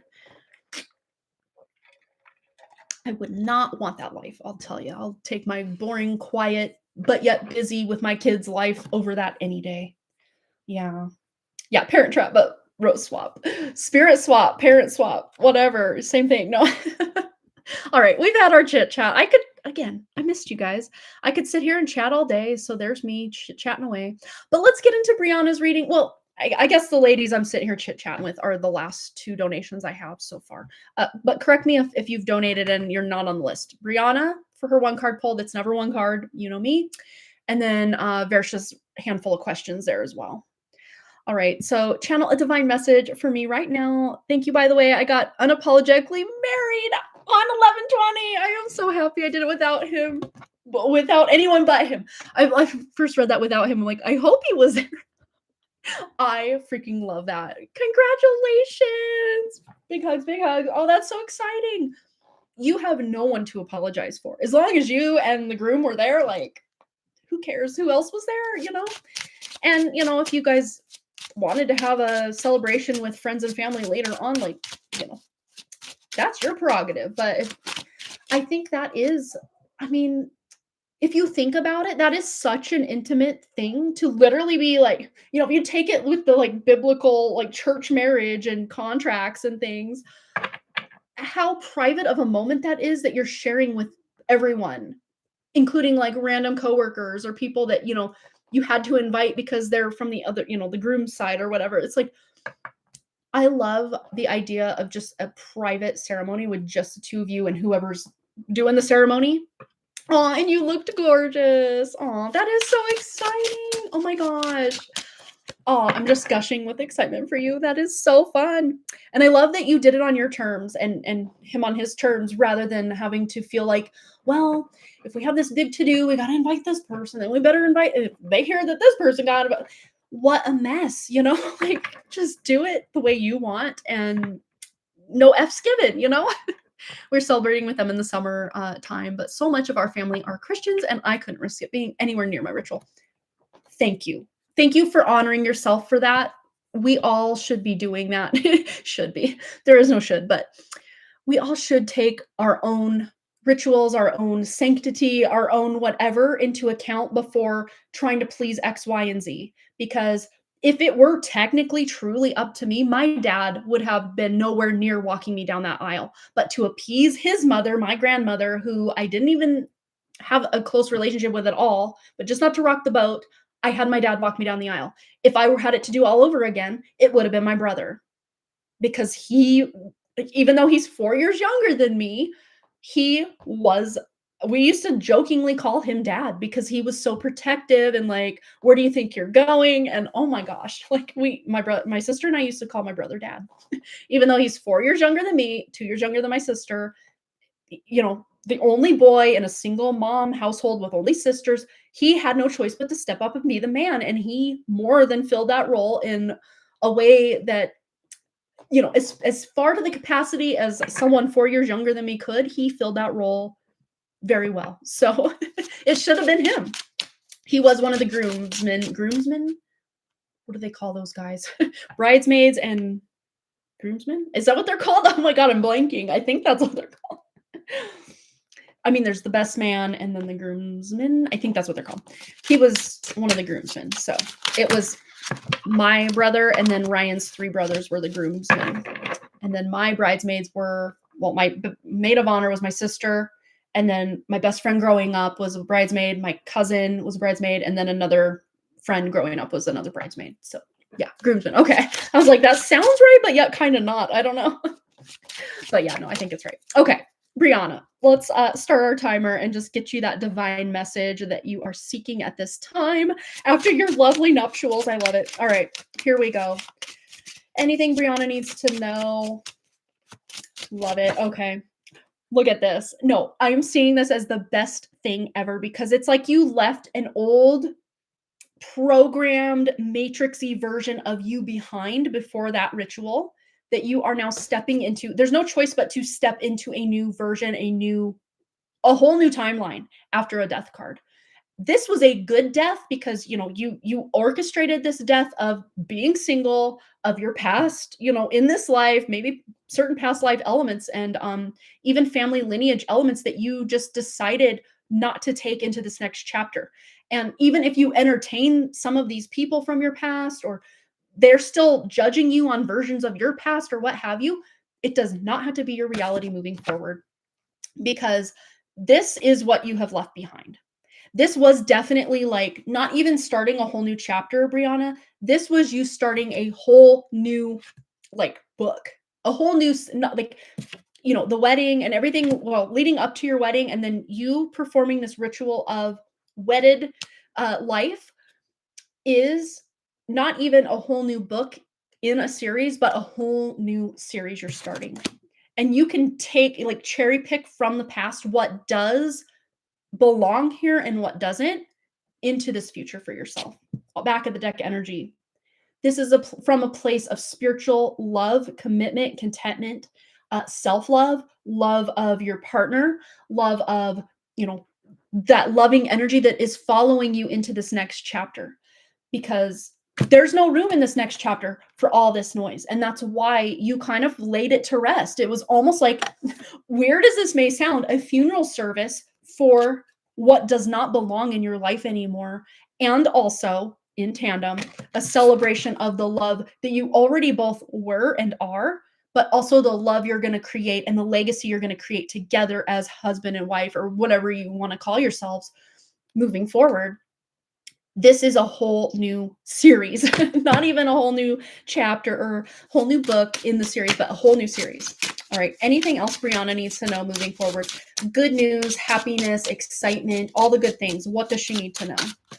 Whoop, landed right in my lap. Look at this. Literal spiritual union right here. This is not just let's say some vows and slap some paint on it and sign our name.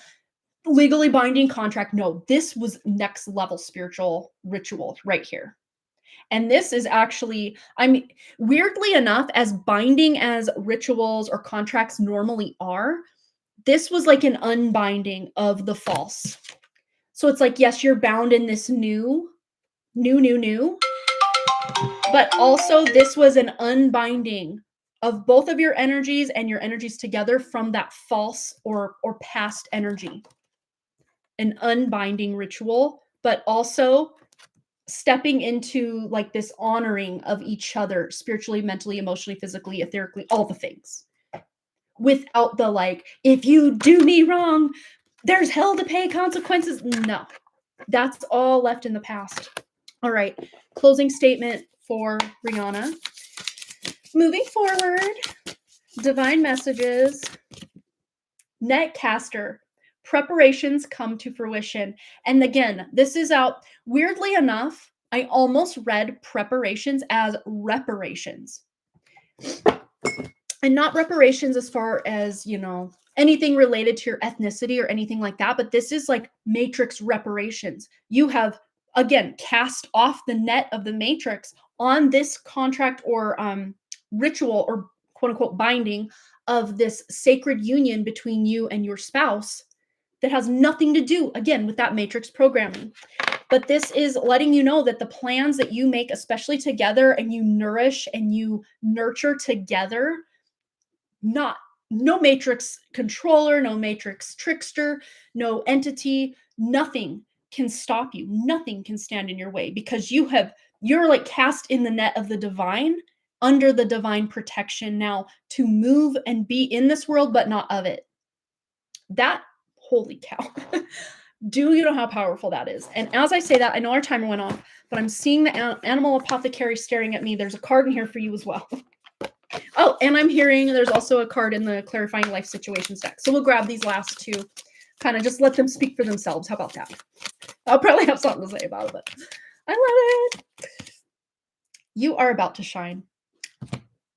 And normally we think of net as something that's catching us or kind of confining us. But again, this is more about casting off those old nets so that you can shine. And this is an armadillo. So he's got that shield, that armor, that net around him, again, that is protecting him from the nefarious matrix or the old programs, the old controls, just anything that is not in alignment with divine cannot prosper, shall not prosper in this energy field that you have created in this union, and even just individually, you or him, or you and him together. Period. I love it. All right, one more. Clarifying life situations. Anything else Brianna needs to know moving forward? Divine message. Fulfill promise. And just look at the lightness of these two cards. They're very airy, very light, but also vibrant in their own way. Stay committed to your path, for each step forward brings you closer to your destined fulfillment. I love it. Oh my gosh, that is so cool. And then magic opportunity is on the back of the deck. Embrace the unexpected, seize the chance for transformation. Yeah, so there's still a lot more transformation to come. You have barely scratched the surface of this top of this iceberg as far as where you and him together will grow and go together in this matrix, but not of it, as far as collapsing this matrix around you as a result of this union, because there is a lot of power. When you're intimately connected, I'm not just talking like sexually speaking, but like intimately connected, you guys are like telepathically almost like on the same wavelength at times that it almost scares you, but not really. That is what the matrix is like, no, we can't have this, but like, no, you can't have this as far as like your union goes. The matrix is like left out in the cold, not happening. Not happening, not today. And then what's on the back of the deck? Oh, look, good surprises. This could potentially be like family line, lineage, children, pregnancy. Again, this could be more metaphorically speaking than literal, until you're ready. But when you're ready, if you're ever ready and want that, it's right for the taking, and producing and birthing and growing and creating. Yeah, creating. Lots of good stuff. Maybe some good news coming in just as a result of this union. Lots of good news. Yeah, I love it. Yay, Brianna. So excited for you. That is just, I mean, sometimes you hear people get married and you're like, oh, great, cool. But like the energy behind what you have done it's astronomical. It's not something you like, I read energy. I'm feeling into this union. And I'm like, no. This is something to be reckoned with here, Matrix. Good luck. Yeah, I'm hearing a weapon formed against me will not prosper. Because of this covenant, because of this union, because of this ritual that you have created here, weapons, posed or designed against me will not prosper. And that, Brianna's union with her spouse is coming for you, Matrix. Let's just put it that way. I love it. A weapon formed against her will not prosper. I love that. Oh my gosh, so powerful. Yeah. Okay. I do readings for all sorts of people all the time. Normally someone gets married, that's great. Like I can feel the love, that's awesome. But like this is something very special that the Matrix doesn't see a lot of, and when it does, it's shaking in its boots and it's trying to cast its nets even thicker over the veil of illusion, but it's just not happening. It's just not today, not tomorrow, not 5 years from now. It's done. You've left so much of that garbage in the past of this Matrix that it's not even funny. Matrix won't catch you outside. How about that? Still so jittery. I still can't believe I'm married. Oh my gosh. Well, that beautiful wedding glow looks very good on you, energetically speaking, and I'm sure you did look on point that day. I can feel the energy of just the love and the beauty and the authenticity and the uniqueness and the divinity. Just the divinity surrounding you that day. And since, oh my gosh, I never thought I would get married when my mama died. Aw. Well, you thought you did it alone, but she was there. Absolutely was she there. She's like, she thought she got away with not inviting anyone while I was there. So she got a front row seat, sneak peek, all the fun things. I would love to see some pictures. And of course, if you want me to share with the class, I can totally do that on the next live stream. No worries about that. But if it's just like private moment, you don't want all over the internet, like I get it. Saw a spark burst at the time of union of the marriage happen, like the creation of universe itself. Oh my gosh. That is so beautiful. Yeah. I'm sure you felt her multiple times that day because she was wanting her energy to be felt. Not like, let me upstage this, but she wanted you to know you had her full, chills. You had her full support that day, just so you know. Because she gets it on not just that human level, but she sees the spiritual reasoning behind the way you did everything and why you did it the way you did and why you left certain people and things out of it the way you did. And she's just like, round of applause. She loved it. I love it. She's very, very proud of her baby. I love that. All right. Yes, we needed to show a little extra love to everybody today, apparently. That's just what we're doing. All right. Christmas came early over here on the live stream. I'm just doing in-depth readings for everyone. You get a reading, you get a reading, you get a reading.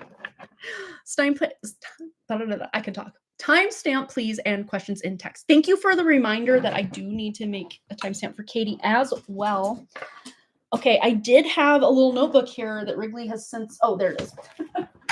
Right in the middle of the floor. I knew I saw it somewhere. Okay, so we're going to just open to a blank... I gotta go back to my camera view. Oh, good, my mouse is working again. Does this not look like Wrigley all decked out in his duck stuff? I'm pretty sure that's him. Well, he does have a comic that he created called Ducky Duck, and this is called Ducky Duck Saves the Day. And he's got a character on Ducky Duck named Wonky Donkey. It's so funny. Aww. He's like, Dad? Next day. I love you, Dad. But he looks kind of sad. And then he's like, ow. Must have got struck by lightning. Yeah, he looks a little fried. Poor guy. Years later. Later this time. Okay, what's this? I'm going to assume that's a bomb. I don't know what that is. He saves a man. Wait, he saves man from bank robbery. I'm reading into this maybe too many layers that I need to. Very spiritual vibes going on about Ducky Duck saving people from entity attachment and all sorts of like daddy issues and literally getting our energy and our money harvested, all the fun things. Oh my gosh, I don't know that I want to interrupt the flow of pages here. Maybe I find something else to write on. I will find something. Oh my gosh, that was cute. Yeah, he's got, I think I showed you guys this last time. He's got little drawings. He's my little artiste. We'll find something. What do we got? Again, there's a note that we tuned into earlier. I should just go find my little notepad. I'm going to write on the back of this that Ruth chewed up earlier. I'll blame it on Ruth. All right, so Versha, we're at 143.48. Okay, let's tune in, and it is getting really hot in this room. Not because the temperature has changed, but the longer I go reading, the the connection to spirit, I just heat up big time. It's weird because at first I get really cold and then I get hot and then I get so hot I gotta like remove layers. So here we go. All right. Not every time, but a lot of the time, especially when the energy we were reading into just for Brianna was so immense. I'm like, whew, yes, let's bring it on. Well, that boy has powers in place and active, just like Kay does drawing too in comic type stories. Yeah, I love that. All right, Versha, let's I know I already timestamped, but I did not start the timer per se. But let's go to text for question 1 of 2, or however we're delegating this. Okay. So, 3 1-card pulls. Okay, that's what we're gonna do. All right, so timestamp, we did that. So am I being clingy or oversharing with people? I am asking because I feel only 4 to 5 of the people I was connection with on a one-on-one level who are in similar journey have suddenly pulled themselves back. Ooh, this is something I kind of want to talk about, not Friday, but at some point. No, that's a totally normal thing, but we're gonna get into this for you specifically, what's going on. Um, Suddenly pulled themselves back. I just got this feeling inside me that maybe it's about me. I am acting too clingy. I have no intention to invade anyone's energy without permission, but then friends are those who can call, text, or rely on you. Oh, wait. But then friends are those who can call and rely on you. Right. Clarity from spirit as yes, no. Okay. This is a very natural byproduct. Even when we find, we think we found our friend, that friend that gets it on a deeper level, that tribe, what have you.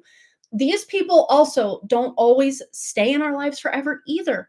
And I'm hearing this very same thing happened to me in kind of it was into 2022, but kind of I saw the writing on the wall with some of these friendships and stuff in like late 2021 and then into early 2022, and then like life got busy and I actually went 3 like whole weeks without talking to this one friend. Again, only online friend. I'd never met her in person. And I felt so guilty, but like I had so much going on and I was just like overstimulated and I like had so much to like catch her up on, but I didn't want to like dump it all on her to where I'm just like, okay, I'm gonna wait till things calm down and then I'll like get back. Cause she'd asked me a question like in our last interaction or something. I don't remember exactly what it was. I've since deleted like all the contacts with her and emails and phone numbers and everything for my own clean slate and everything. Again, we didn't even have like a falling out, but she just felt hurt that I didn't reach out for that 3 weeks or whatever and felt unheard, unseen, whatever. And then she just, she's like, it's not you, it's me. I don't think I can be friends anymore. And I'm like, I understand, but like at the same time, I had probably a 2-year grief process with that specific friendship that, it wasn't until like probably even earlier this year that I finally am like, okay, I'm come to terms with the fact she's not in my life anymore, but I still love her. I don't send her any energy because I feel that's almost invasive because she didn't want to keep that connection going, things like this. And let's just raise our hand. I'm not saying who it was or is, but she used to be on my live stream all the time. And you may have noticed a few years back, she's not here anymore. I'm not gonna, please don't put any names or whatever. Is it this person? Is this person? But we'll put that out there. Again, we each kind of had our own things going on, but yet we connected on such a deep level that we almost felt like soul sisters. You know how that goes. So all of that long, boring story short to say that you can feel like you found a soulmate in a friend, whether you know them online or in person, and them still not be a part of your full long time journey. But that doesn't mean that, I won't think of her or think fondly of her for the rest of my life. Like I had to grieve that loss. And I mean, maybe if I'm being super honest, I'm still not completely over it because I'm like, I could have done better. I should have done better. Woulda, coulda, shouldas, right? But at the same time, spiritually speaking, I understand that it filled its purpose. Like the purpose was over and moving on to the next. Not like I need to replace that friendship, but like I need to put my energy elsewhere, right? And her as well. So you don't even know who it is, so it's okay. You were around during those times. It was again late 2021, early 2022. But yes, anyhow, let's we'll officially start the timer for your 1-card pull. And then just read for you specifically, but I am getting a very similar vibe that this is just, and it wasn't just her that I lost at that time. There were basically 4 to 5. Yeah. It's almost the same as you. Some ended like in that same month, and then two more just kind of fizzled out, and there was never any like falling out or any like event we could either of us could point to, but we just kind of outlived the purpose of it. And weird, yeah. But for me, that happened in 2022. Um, yeah, one of them was a complete ghost, and I'm still left scratching my head, like, what? Not the one I was just talking about, but a completely different friend, completely ghosted, and I still am like, did I say something wrong? But then when I tune in energetically again, I'm just like, no, it was just time to move on. And there's your yes. That's the same thing that's happening for you now. But what I'm seeing this is as is, I heard spiritual training wheels. So it's almost like these friendships, even though they felt like very evolved from the friendships you had growing up, or I mean, let's be honest, I had a friend growing up, one friend growing up that I am like on a deep spiritual basis with now. You see her in my chat here, a solar siren from time to time. She has her interview today. Wish her the best of luck. I think she said that the interview went bomb, like it was so good. I'm so happy about that. But for the most part, I mean, I've had comings and goings with people, and I still hold them fondly in my heart and wish them the best. But they're just sometimes a time and a place that we really need these people in our lives for whatever reason, and then the energy just needs to go somewhere else. Um, and that's the case for you here. It's not that you overshared. Hey, she's here. You're the one friend that I still have this deep spiritual bond, maybe even deeper. Like we were baby spiritualists back then. We didn't even know what all this was, but we did. We did, but we didn't, you know? Um, but this is all about, you're not wrong. You didn't overstep. You were a good friend. They were good friends to you until things just started again. It wasn't just one person, it was 4 to 5 people, just like it was for me. Again, maybe just a different time, but let's just see if there's any, I don't know, lesson, something you need to know. What is this? Why this happened? Lessons. What does Versha need to know about this? Okay, so this is to get you or to help you or allow you to navigate connecting to your own spirit without maybe needing their approval or their validation or what have you. It's about you standing firm in your own power without needing that. Not to say these friendships were codependent. I don't see it like that, but energetically speaking, um, that you've kind of like passed the test or graduated or cracked the code, that you can now kind of stand on your own 2 feet without needing to rely so much on these friendships to, maybe talk about really difficult things going on in your life with, or even bringing up like rabbit holes or conspiracy theories. You've kind of almost, again, with the spiritual training wheels, it's almost like you've graduated to like another level, to where these friendships would actually, if they had remained in your life, would start to actually hinder your spiritual progression, even though they seem like the most spiritually advanced friendships you've ever had. I hope that makes sense. So no, you did not do anything wrong. And does that mean you'll never have a spiritual friend again? No, because look on the back of the deck, two beautiful cards on the back of the deck. Friends that feel like family, that feel like wish fulfillment. This is not just like friends, but this feels like a whole community, that you're now going to be. Again, it's not like if these people were still dragging around in your life 5, 6, 10 years from now, that you couldn't still have this. But this feels like, again, spiritual training wheels. Could you keep riding that bike with the training wheels, but like not even need them, but just be going straight on your own? Sure. But like at some point, maybe they're slowing you down when you're trying to make a hairpin turn around a corner or something, energetically speaking.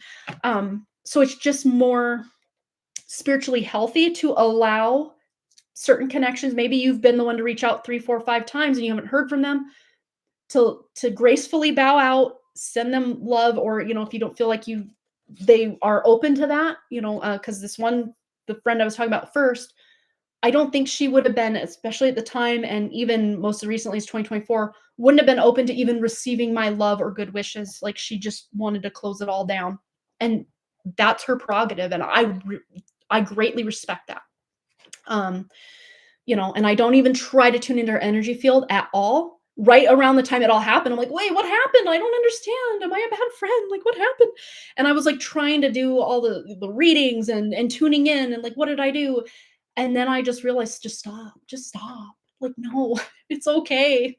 You can love her and what the friendship was, and maybe, we've had past lives together, like what those were, and probably have future lives together, what those will be.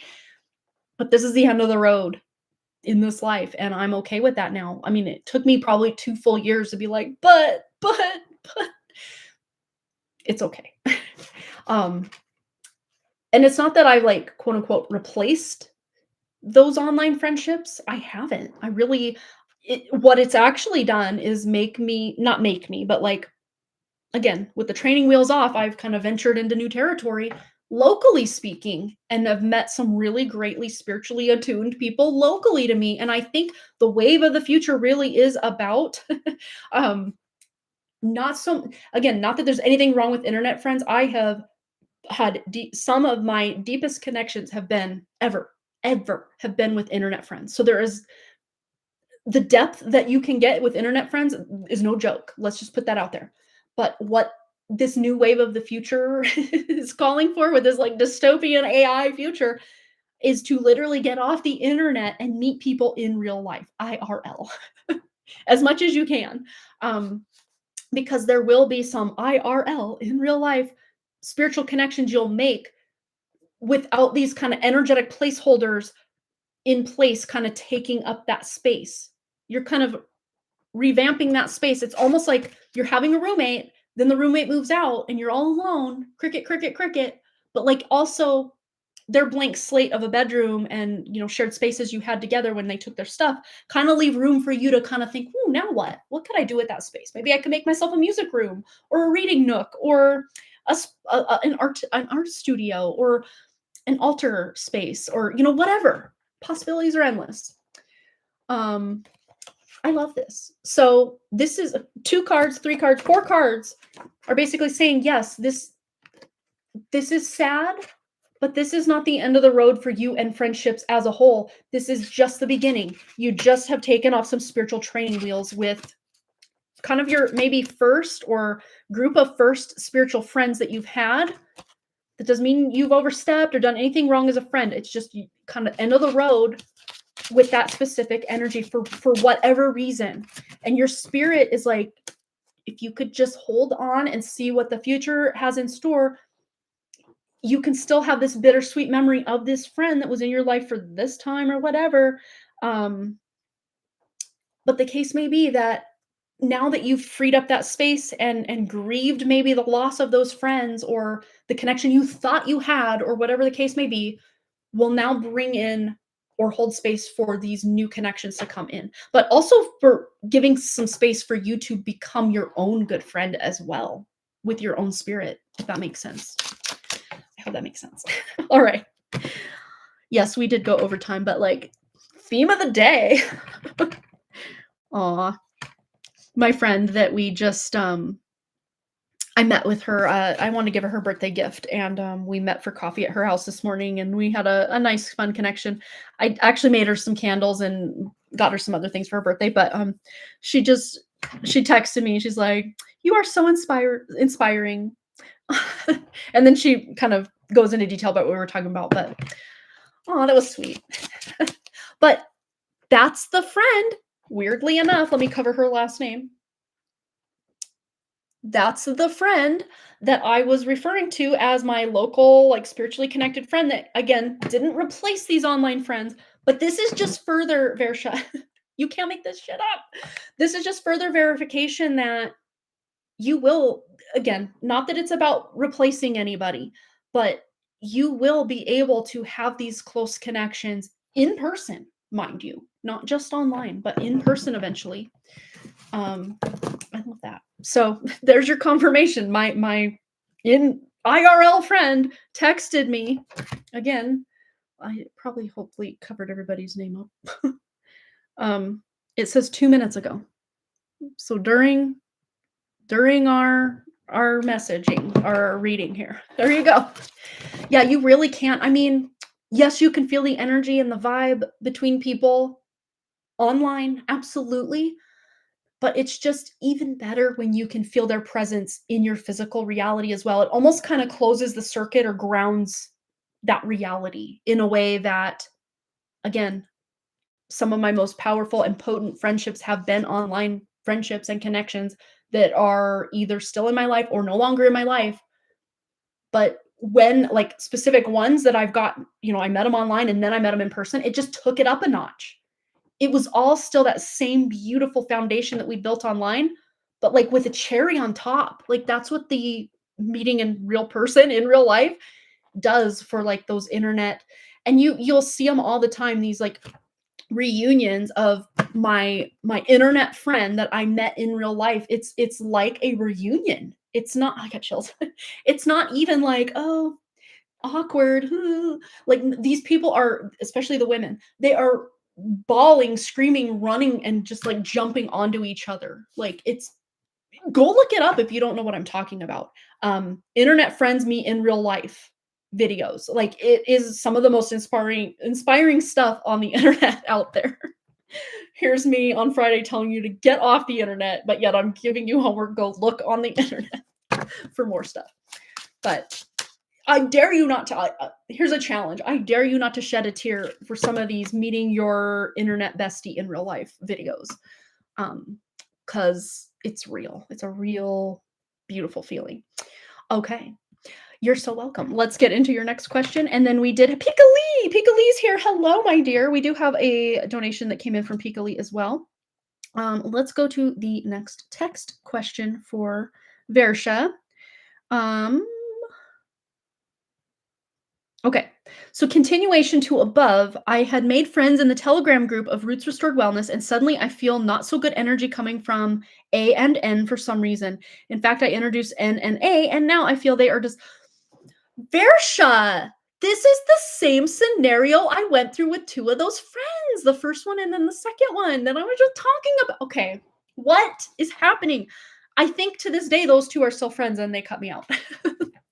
But the second one, not the first one I mentioned, but the second one completely ghosted me, didn't even give me any kind of explanation. And again, I'm still like, but energetically speaking, I tuned in and I've had my closure. Hello, what the heck? Oh, I have chills. Holy cow. The same thing happened to me. Is this just like the playbook that we all go through? Like, what the heck?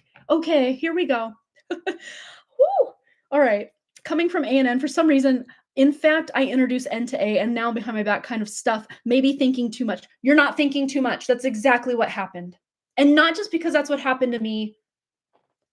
I almost mentioned that the first friend and the second friend kind of had their own thing going on after I introduced them, and then but I didn't want to keep going on my tangent, but I guess I should have, because here it is.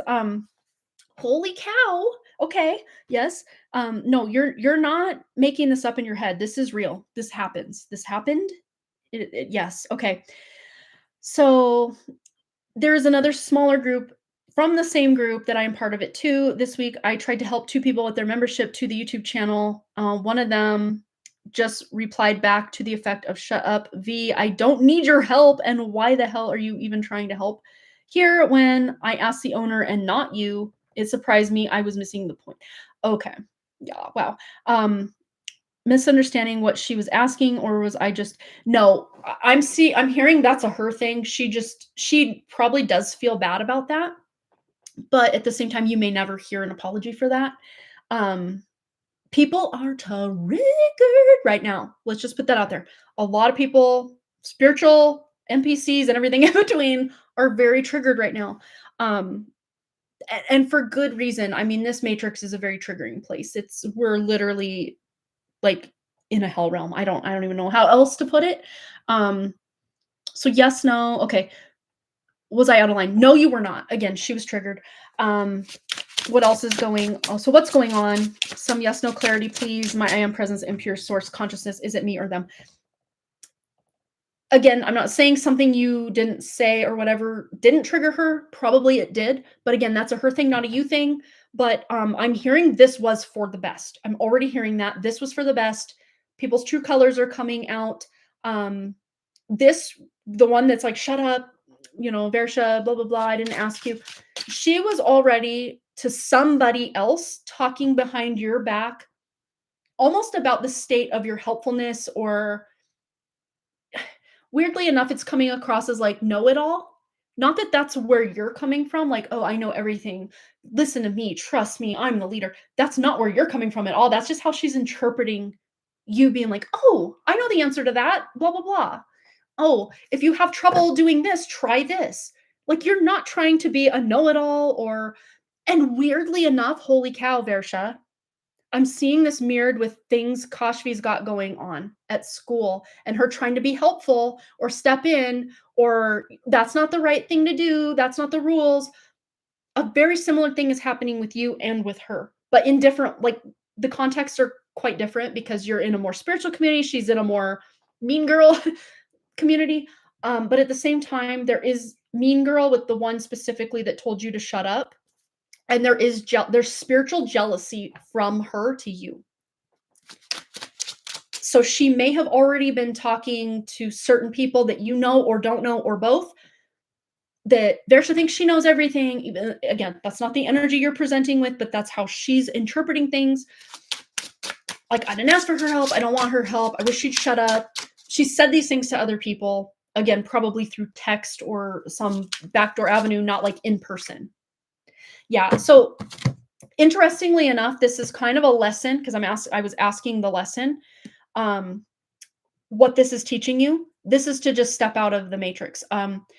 Obviously, again, there are good things about online spiritual communities, but there's also kind of this almost structure of a lot of different communities that it starts out pure and then it becomes something hijacked by the matrix. And I am seeing a decent amount just energetically. I don't want to tune in too much because it does feel very tangled and convoluted. Weirdly enough, it's like a root system that's kind of growing roots as this Telegram group is around longer. These root system issues are just going to become more problematic as time goes on, to where maybe Raylene is creating a whole new group because it's become toxic. It's been infiltrated, is what I'm hearing. And N specifically, N, the name N, whoever's name starts with an N specifically, is one who has been matrix infiltrated.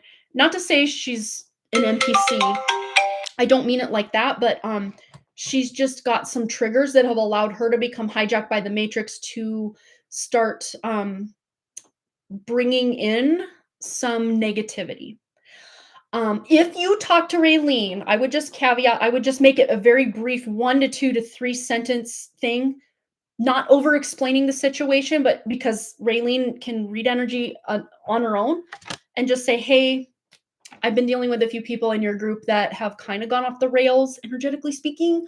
I just want to give you a heads up that there's maybe some interference going on in your group. I just wanted you to know," because she can easily take that upon herself or tune in and think, "Oh no, whatever." But yeah, I would say if you want to let her know, let her know. But kind of just let her know, and then like hot potato, drop the hot potato in her inbox, whether you hear about it or not. Yeah, because she may be booting certain people, 2 people specifically, out, because she can tune in, muscle test, or just tune in energetically who the problems are. And if Raylene already is going through a lot herself, she may, and I've witnessed her, and I'm not trying to speak ill of her at all, because I feel her spirit. I love her spirit. Where when she is personally going through her own ups and downs, she can then project out, like someone had asked a question on one of her live streams, and she kind of bit their head off a little bit. Again, we've all been there. I'm not trying to gossip or call anyone out, but like, I would say just word it carefully enough that you're not saying, "Hey, your group is falling apart. Your group is infiltrated by matrix entities." Just let her know you're having an issue with 2 specific people, and then like hot potato. It's her issue. It's her group. You're letting her know about an issue in her group, and how she decides to deal with it or not is her prerogative. But you doing your due diligence, if you feel the need to reach out, then she can energetically tune in and like cut the fat where it needs to be removed or whatever. that'll be her prerogative.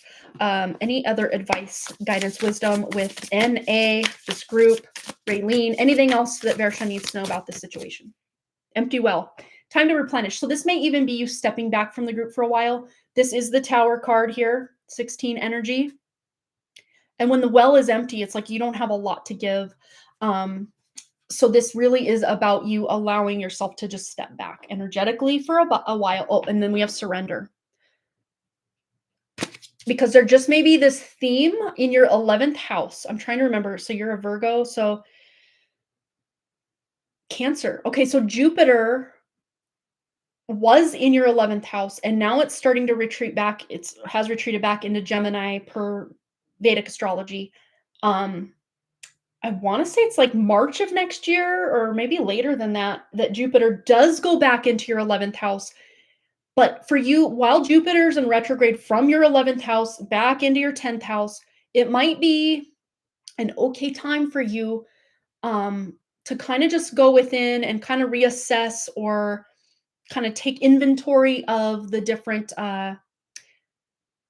personal friendships you have within these groups, the greater groups themselves, and just kind of take stock into how much do I want to be projecting my own energy into this or contributing into this, or do I want to be an observer? Do I want to kind of do a cleanse or a detox in general with this energy and any cords that have come from this specific community or this group or this Telegram chat, telegram, whatever it's called.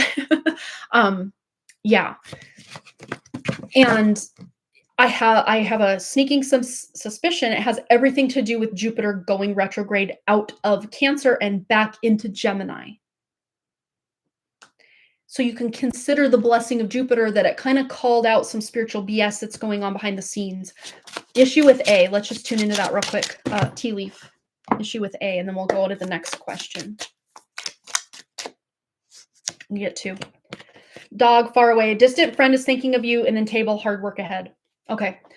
So it's interesting because when we think of dog, we think of loyalty. And this is maybe her not being the utmost with her loyalty toward you. There may have been a little bit of her talking behind your back.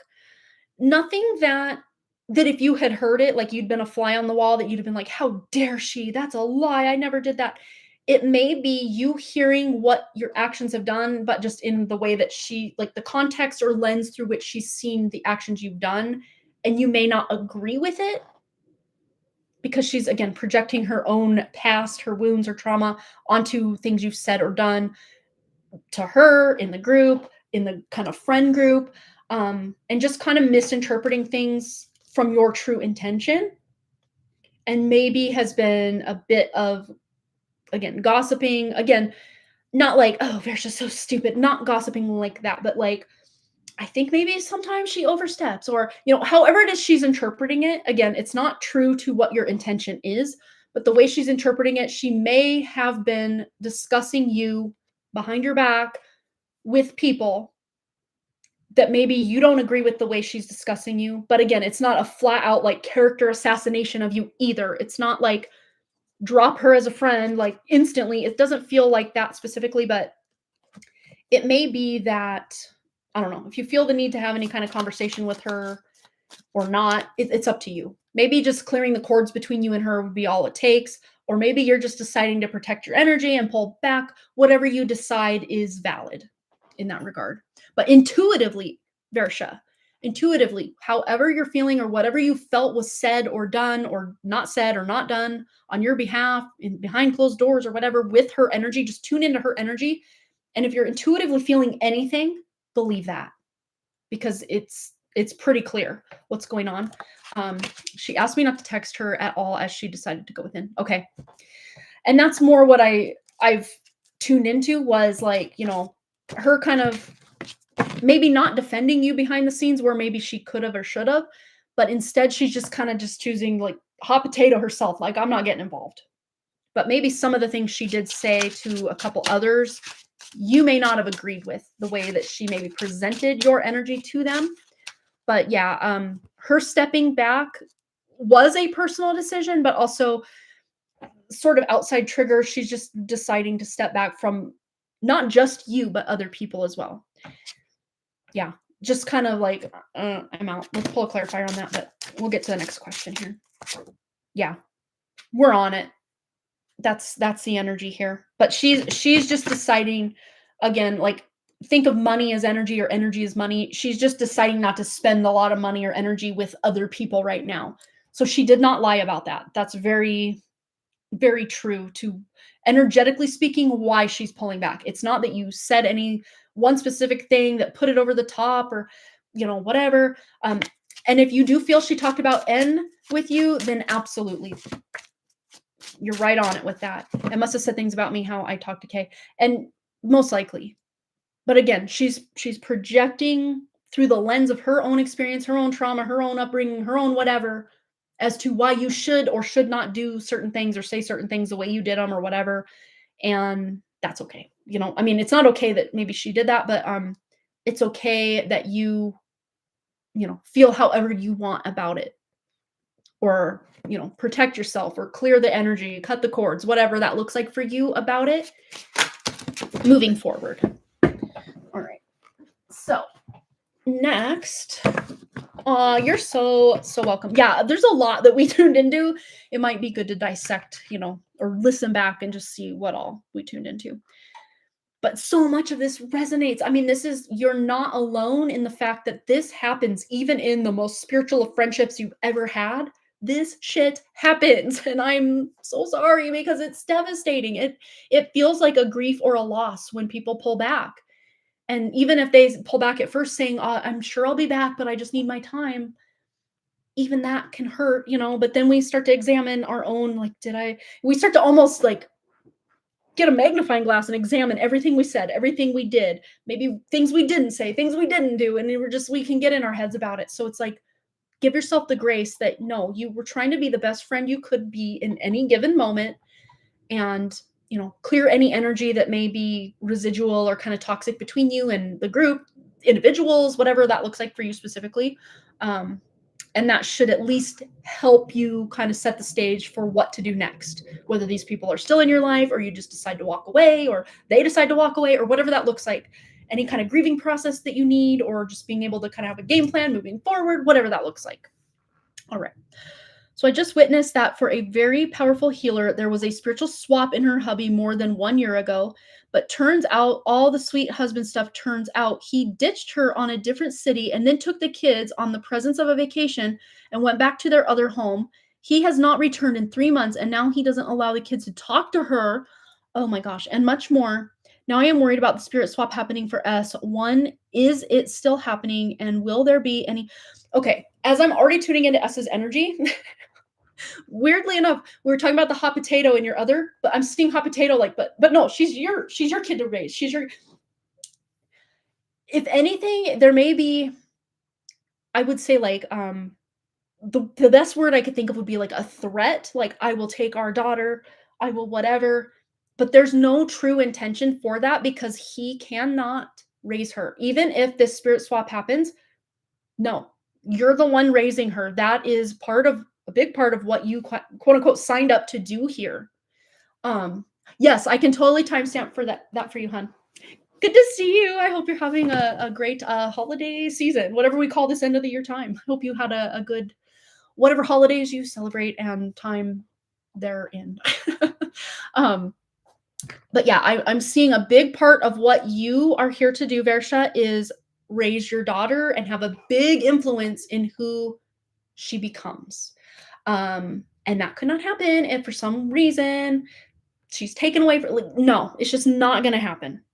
I can already tell you that without pulling a single card, shedding a single tear, that will happen. It will not happen because he knows on an ego level, on a spiritual level, that is not what he's here to do in this life, is to raise her single-handedly. No, and nor does he want to.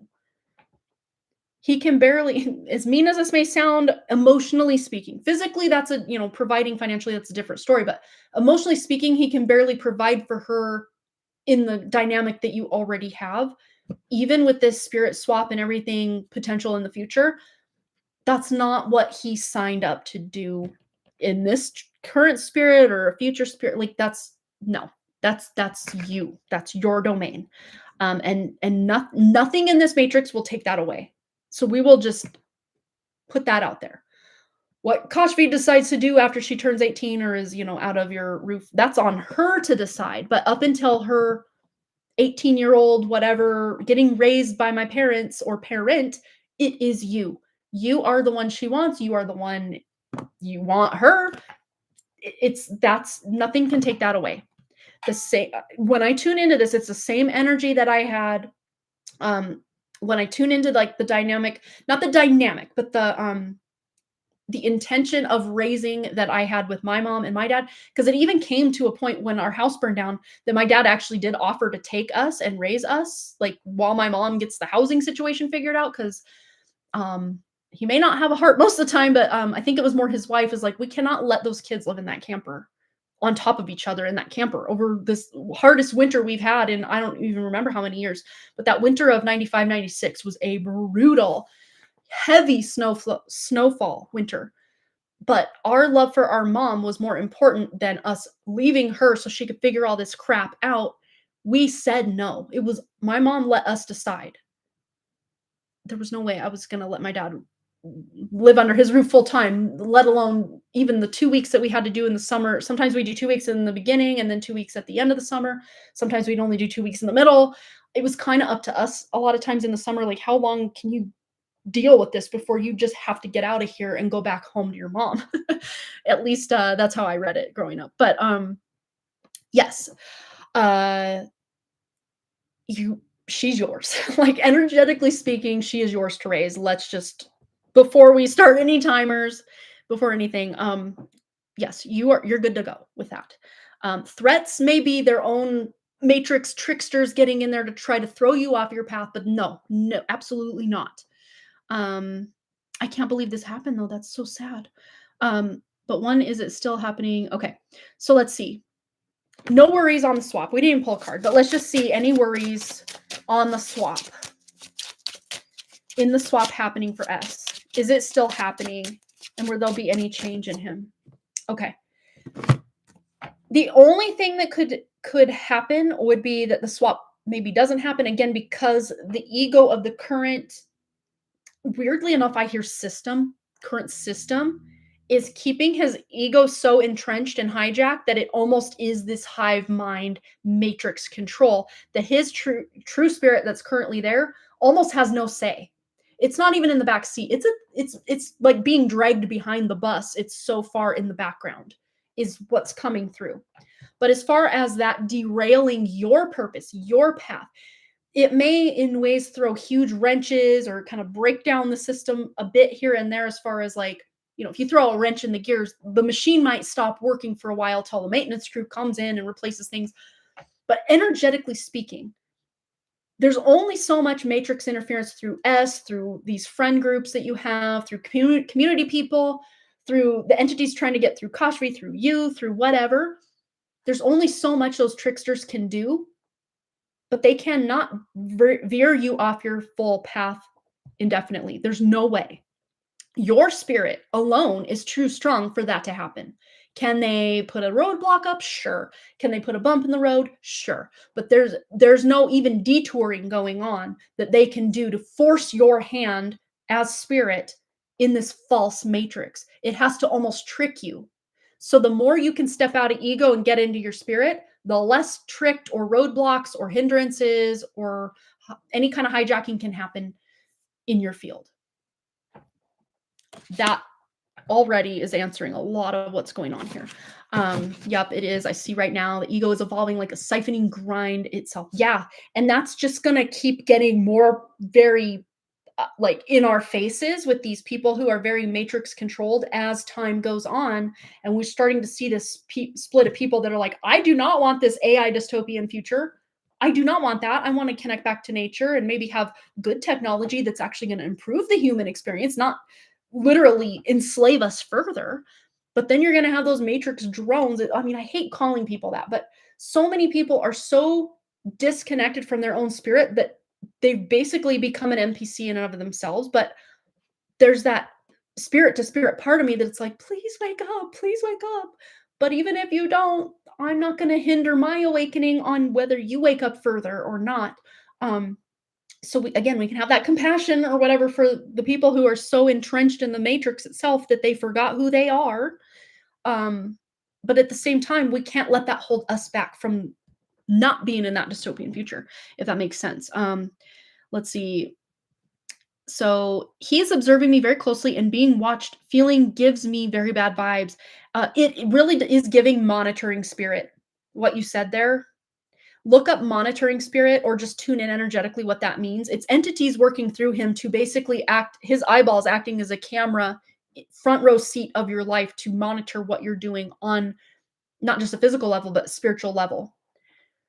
But the fact, correct me if I'm wrong, you're no longer literally sleeping next to him. That is actually a benefit to your spirit because there's an energetic exchange happening when you kind of, it's almost like a surrender that has to happen when you sleep next to somebody, whether you're in prison or, in a marriage bed or sleeping with your child, curled up next to you. There's almost this unconscious exchange of energy that's happening when people are sleeping next to each other, whether they want to be or not, that can happen. And you're most vulnerable when you're asleep. Your consciousness is. So this is, and the fact that you're no longer sleeping next to him is actually a benefit to you to allow your spirit to remain online much more than it would if he were there all night, monitoring the situation with his consciousness literally right next to you within 6 feet of your energy field. Huge difference being, a level up or, even across the house. Huge difference. Yeah, let's see. Then the lust is still there, along with the control and so much more. I am seeing 33 so many times, and he already had the conversation with his dad that had come up in one of the signs around the swap time. So, in short, too long story, will things work out for me and K's greater good with his swap? Clarity from, okay. We've tuned into, excuse me, a lot of the details, but let's tune into the question itself before we close out. Make sure we get this real good here. Things working out for you and K's greater good? Absolutely. Because your spirit will be calling the shots in every now moment. And when things maybe cross a line, again, because these timelines are not solidified, this is literally like, what timeline am I choosing here? Because these timelines are not fully solidified. And that is the one thing where they weren't, they were anticipating it as far as the controllers of this and the fall of this false matrix. They were not anticipating the level of our own spiritual interference coming through, even though they have us so locked down in these false grids and internets and Wi-Fi's and FG frequencies and all the things.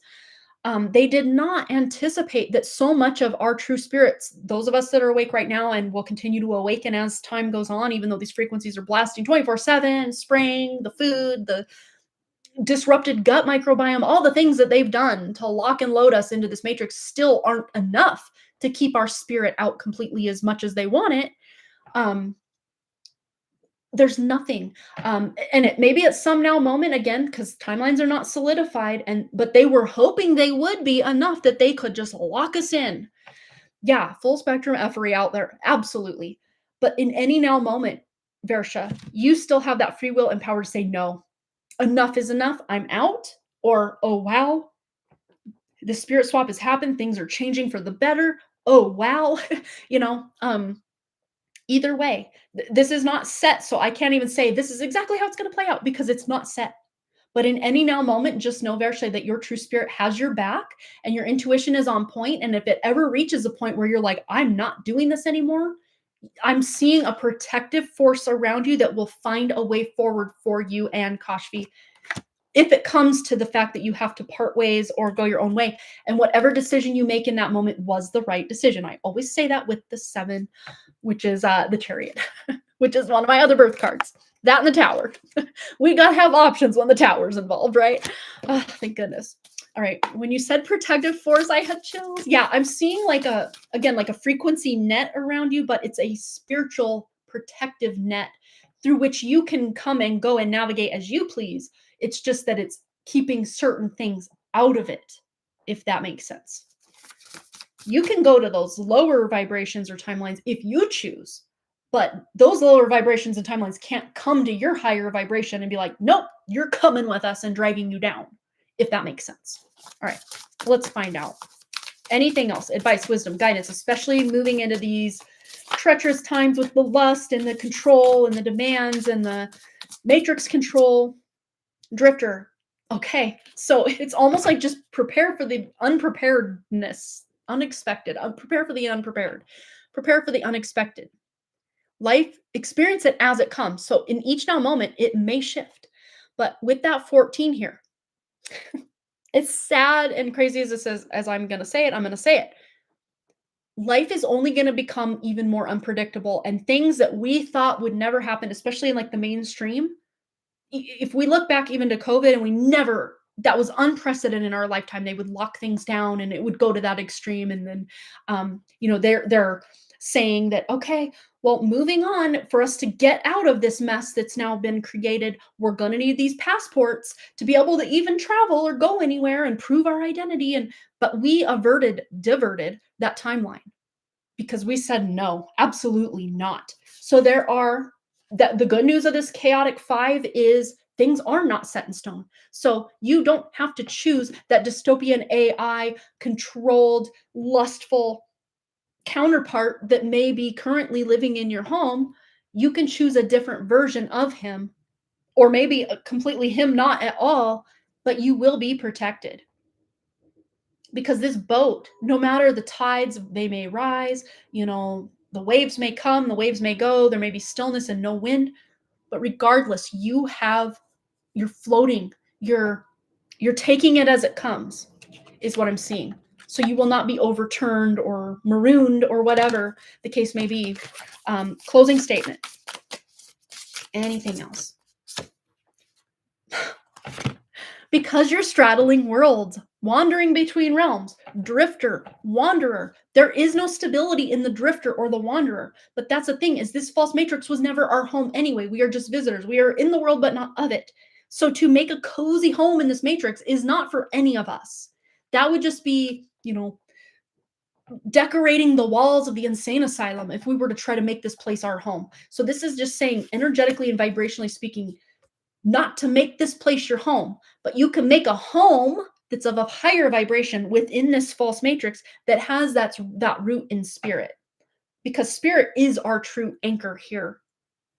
This false matrix is nothing but chaos, and not the good creative womb portal chaos. I'm not talking about that kind of chaos. I'm talking about effery and trickery and hijacking kind of chaos that's systematically based in control.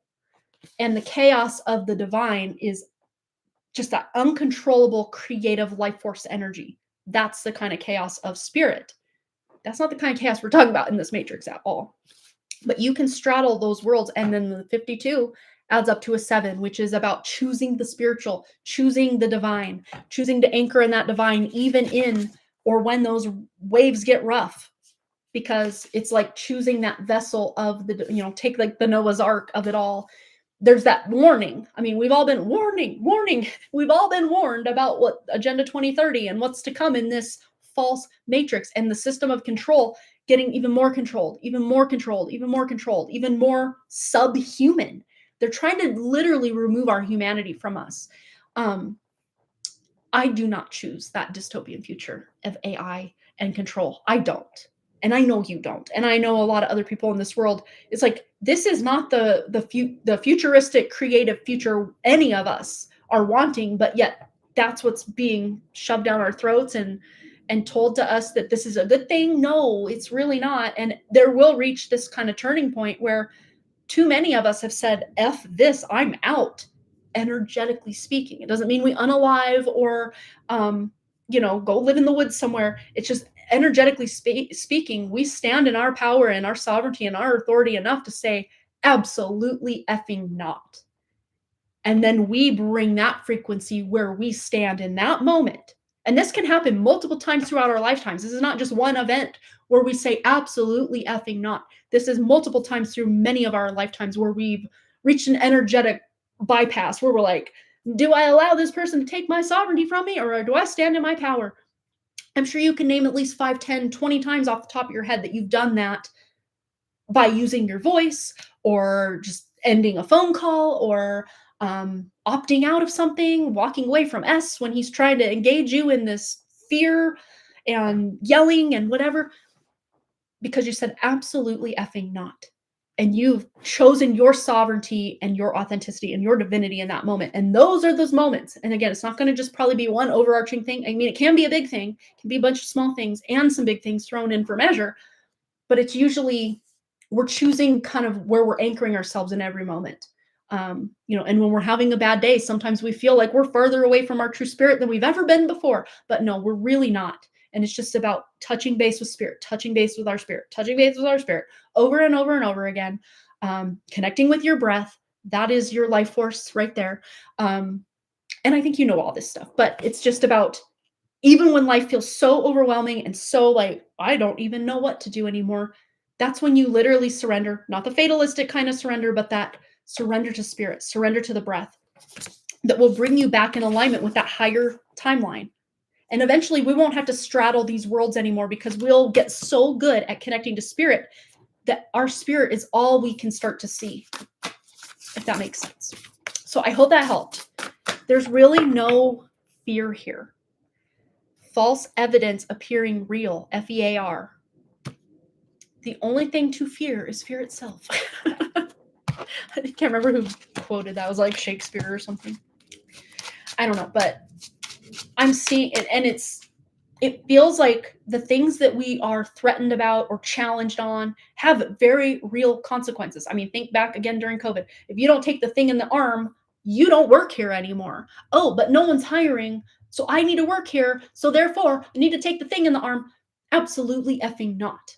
And for so many of those people that had to walk away from jobs or relationships or situations because they stood in their value and their spirit to say absolutely not to this thing, spirit found a way. Their spirit found a way for them to not only have an alternative or another option, but to thrive in that other alternative or other option. Yeah. And I see the very same for you. It's just maybe you're so close to it and you've been in this toxic kind of energy for so long that it almost feels helpless or hopeless to see any kind of other alternative or potential forward, but there is. Oh my God, I do it so many times with him every day, even with K2. I did latest 2K's doctor who was trying to put vaccines in her. I said, sorry, not now. She tried to scare me on the school system mandate. Yeah, and that's the thing. Most states, I don't know Georgia specifically, but Montana has a religious exemption. Some states even have like a philosophical exemption. But it is against my religion. And I don't have any like one religion I can point to, but the closest one that I could quote was Christianity. So I just kind of went with that. And I quoted like certain passages that basically said, this is not okay. And I still have that paperwork somewhere if you need it to claim. But usually all you need to do is sign their V waiver. And then have it notarized and just keep it on file. Like I had to replace Boston's when he went into middle school, I had to get another notarized copy. And I don't even think I had to do that again when he went into high school. It was just on record after that. And then I did it when Wrigley was young. So yeah, you can just even go on Yandex, not Google, Yandex, and find religious exemptions for school. In case, and I didn't even need it. Like I printed out this, like I am, whatever, and these are the Bible verses that I'm quoting, that this is against my religion and whatever. They didn't even need any of that. But yeah, I was planning to do that, but the issue is S. Oh my gosh. Yeah. When the person in your household is saying this needs to happen, that's a whole other level. But when that happens, just standing firm in your conviction that I know this isn't right and I don't want this for her. And maybe you just say absolutely effing not. Because when I started saying no to those for my kids, my husband didn't understand because like we were just going along with it. All of a sudden, I'm just like Miss Crazy Pants over here, running my fingers, like ripping my hair out, like, we can't, this is killing them. We can't do this. And he thought I had lost my mind. But now he sees it like 8 years later, he totally gets it. But at the time he's like, I don't know that I agree with that. But like Mama Bear took over and said, okay, No, I'm overriding anything you say. This is what we're doing. Oh, I'm sorry. And he just went along with it because he's like, who are you? What's happening right now? It was scary times because I was like, no one is going to do this again to my kids. Because Wrigley's last section, he got, I don't even know how many, but I said, no, we're not going to do them when he was 2 years old. But I learned that at that 2 year appointment, that's the last of the kind of birth to 2 or birth to 24-month section, that the pediatrician would get a $40,000 bonus just from Wrigley if he completed all of that. And I said, no, we're not going to do it this time. She stood up, she dropped all the paperwork she had. She looked like the crazy one running her hands through her hair. You have to, you're going to kill him. He's going to, like, what she did was absolutely illegal. And she literally, she's like, if you don't, you have to sign this and you're legally responsible for his death. Like, I effing wished I knew the writing on the wall and was recording. I could have probably got her fired for what she did. It was absolutely insane. But she talked me into it that last time. And then that night, he got a high fever, because I'd mentioned to her that after at least 3 of the different appointments that he had, he would, like, start regressing. He was already potty trained. He had all these words. He lost all of it after that 2 year appointment, and he was, like, in this basically catatonic state for 3 weeks. And I was begging God and praying to my spirit and just any deity that was listening to please bring him back, because I thought he was gonna be, like, severely, like, autistic or something after that. I mean, he already has, like, my signs as well, like high functioning, obviously, but he I was absolutely terrified. I don't think that he had seizures, but he nothing would get his attention. Not a TV show, not a toy, not the dogs, not me. Like, he was just, like, there but not there. Like, it was so scary. And I'd been through this like 3, 4 other times with him after these appointments, but this one was more extreme to where my heart absolutely dropped. I'm like, well, I should have bitch slapped her across the face and ran out of there with my kid. Why did I felt so guilty in that moment. But, like, I went online and I looked up, like, detoxing things, and I just got him on it. And then within about 3 weeks, he was not potty trained anymore. He didn't have all these words that he had. He wouldn't look me in the eye. Like, I was absolutely terrified that this was going to be our life from now on with him. It scared me so bad, but he slowly got back with it, and then was not just caught up to where he should be, but again, like, beyond where he should be. But, like, whew, holy cow, never, ever, ever, ever, ever, ever, ever again. Because we have, I would say that for anybody, but we have the MTHFR mutation, which they estimate 40 to 60% of the population has, where we can't methylate proteins. We can't easily detox heavy metals and the stuff that there's, like, polysorbate 80 in those concoctions that goes directly through the blood brain barrier, and then they just get stuck in the brain and stay in there and then cause all sorts of chaos. And I do actually want to do a thorough with, I've never done that for Boston, but he had up to age 6 and Wrigley had up to age 2 with all of this. So I want to, and then just, like, life and the spraying and the food and the everything, just do really good detox with the kids. I mean, I was doing the zeolite spray for quite a few years, and then we stopped doing that. I probably should start doing that again. It's good advice. She was horrible after yeah, because it literally, every pinprick, it will open, even with tattoos and stuff. And shoot the messenger. Please don't shoot the messenger.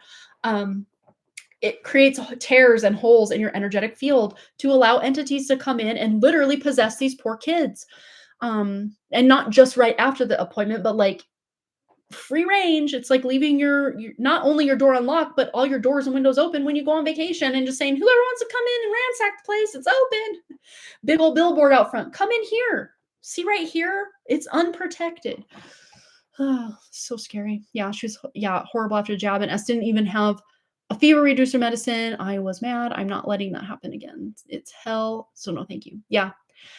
And even just maybe, kind of to plead your case to be like, the last however many times that this has happened, she gets these huge fevers, and he may even be like, well, that's the immune system kicking in to like fight or whatever. It's like, well, I'd rather just allow, if she ever does get one of these, her immune system to just act naturally, because that's what it's designed to do. Hello. Yeah, even the sugar testing, yeah, it's pretty scary. But the Dia and the Beaties, I don't know that that's going to be the next censored thing, because everybody's on track to get, everybody who's on the standard American diet will have that.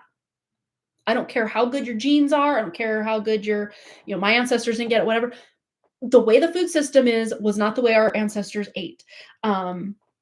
Everybody who eats the standard American diet for 40 to 50 years of their life will get the dia and the beatus, diabetes. They're calling Alzheimer's type 3 diabetes.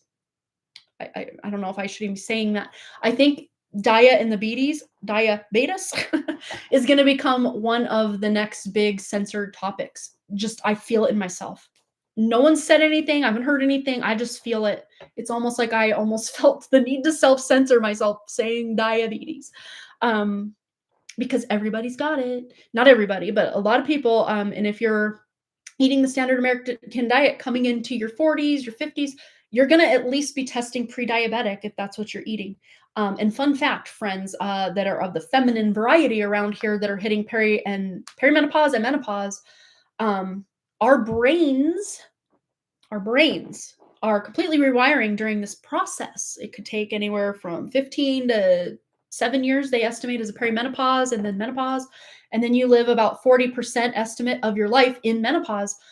But women specifically that are getting diabetes during this time of life, it's because we're not designed to keep doing the sugar burner, or getting your energy from food process indefinitely, because our brains are different. We need to go from sugar burner to fat burner, then back to sugar burner, then back to fat burner. And fat burner is like ketones, your body using its own ketones, or whatever exogenous, I think it's exogenous ketones, meaning ketones that are outside the body that you ingest to then create ketones in the body, which, like MCT oil, multi-chain triglyceride, I don't remember, something in coconut oil creates this multi-chain triglyceride or something. I can't remember what MCT stands for. You can look it up.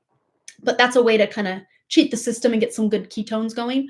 But yeah, there's way too much carbs, way too much sugar, way too much. I would say even if you kept the carbs and sugar and whatever, if you just cut out the seed oils, the very highly refined, highly processed, commercialized canola, vegetable, sunflower, all those oils that, basically anything you go out to eat to get, and you're eating that alone is bad enough.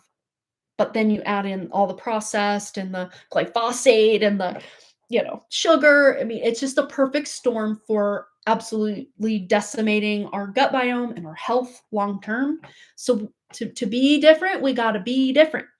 to be different, we got to eat different. To not go down this, because you want your lifespan and your health span to run in parallel, in tandem with each other. You don't want to live to be 80, but by 60, your health span is going down the toilet. You want your life and health span to be like declining at the same time. And that is not the case here in the West, at least. On the standard American diet, your health span will go way before your lifespan goes. And even your lifespan is being cut dramatically short, because we're not made. That's like just deciding, I'm going to start putting Gatorade in my gas tank on my car. It'll work until it doesn't, right? Until it doesn't. I mean, our miraculously, absolutely divine miracles of bodies, the fact that we can still survive and maintain on the garbage that we are told is food, that we then eat as food to put in and fuel our bodies, I call BS on that, because I think there's some other system keeping us alive, because it's not this processed garbage. Because if you were to go put the Gatorade in your gas tank, I don't think it'd work later that day. I'm pretty sure, guaranteed it won't. So there's some miraculous, divine spiritual force at play to keep us alive, even though we're eating this absolutely toxic garbage. And even when we think we're eating healthy, this is my soapbox. You guys know me in my soapbox. I'm always on this health soapbox and the food and the consuming soapbox. But even when you think you're eating healthy, it's all the pesticides, all the crap that they put in the water that you then water the crops with. I mean, it's like a system-wide calamity of denaturing everything and making everything unhealthy as it can be. But I would still say if you have a choice between a fruit and a processed food, or a vegetable and a processed food, or a whole food and a processed food, eat the whole food over the processed food, okay?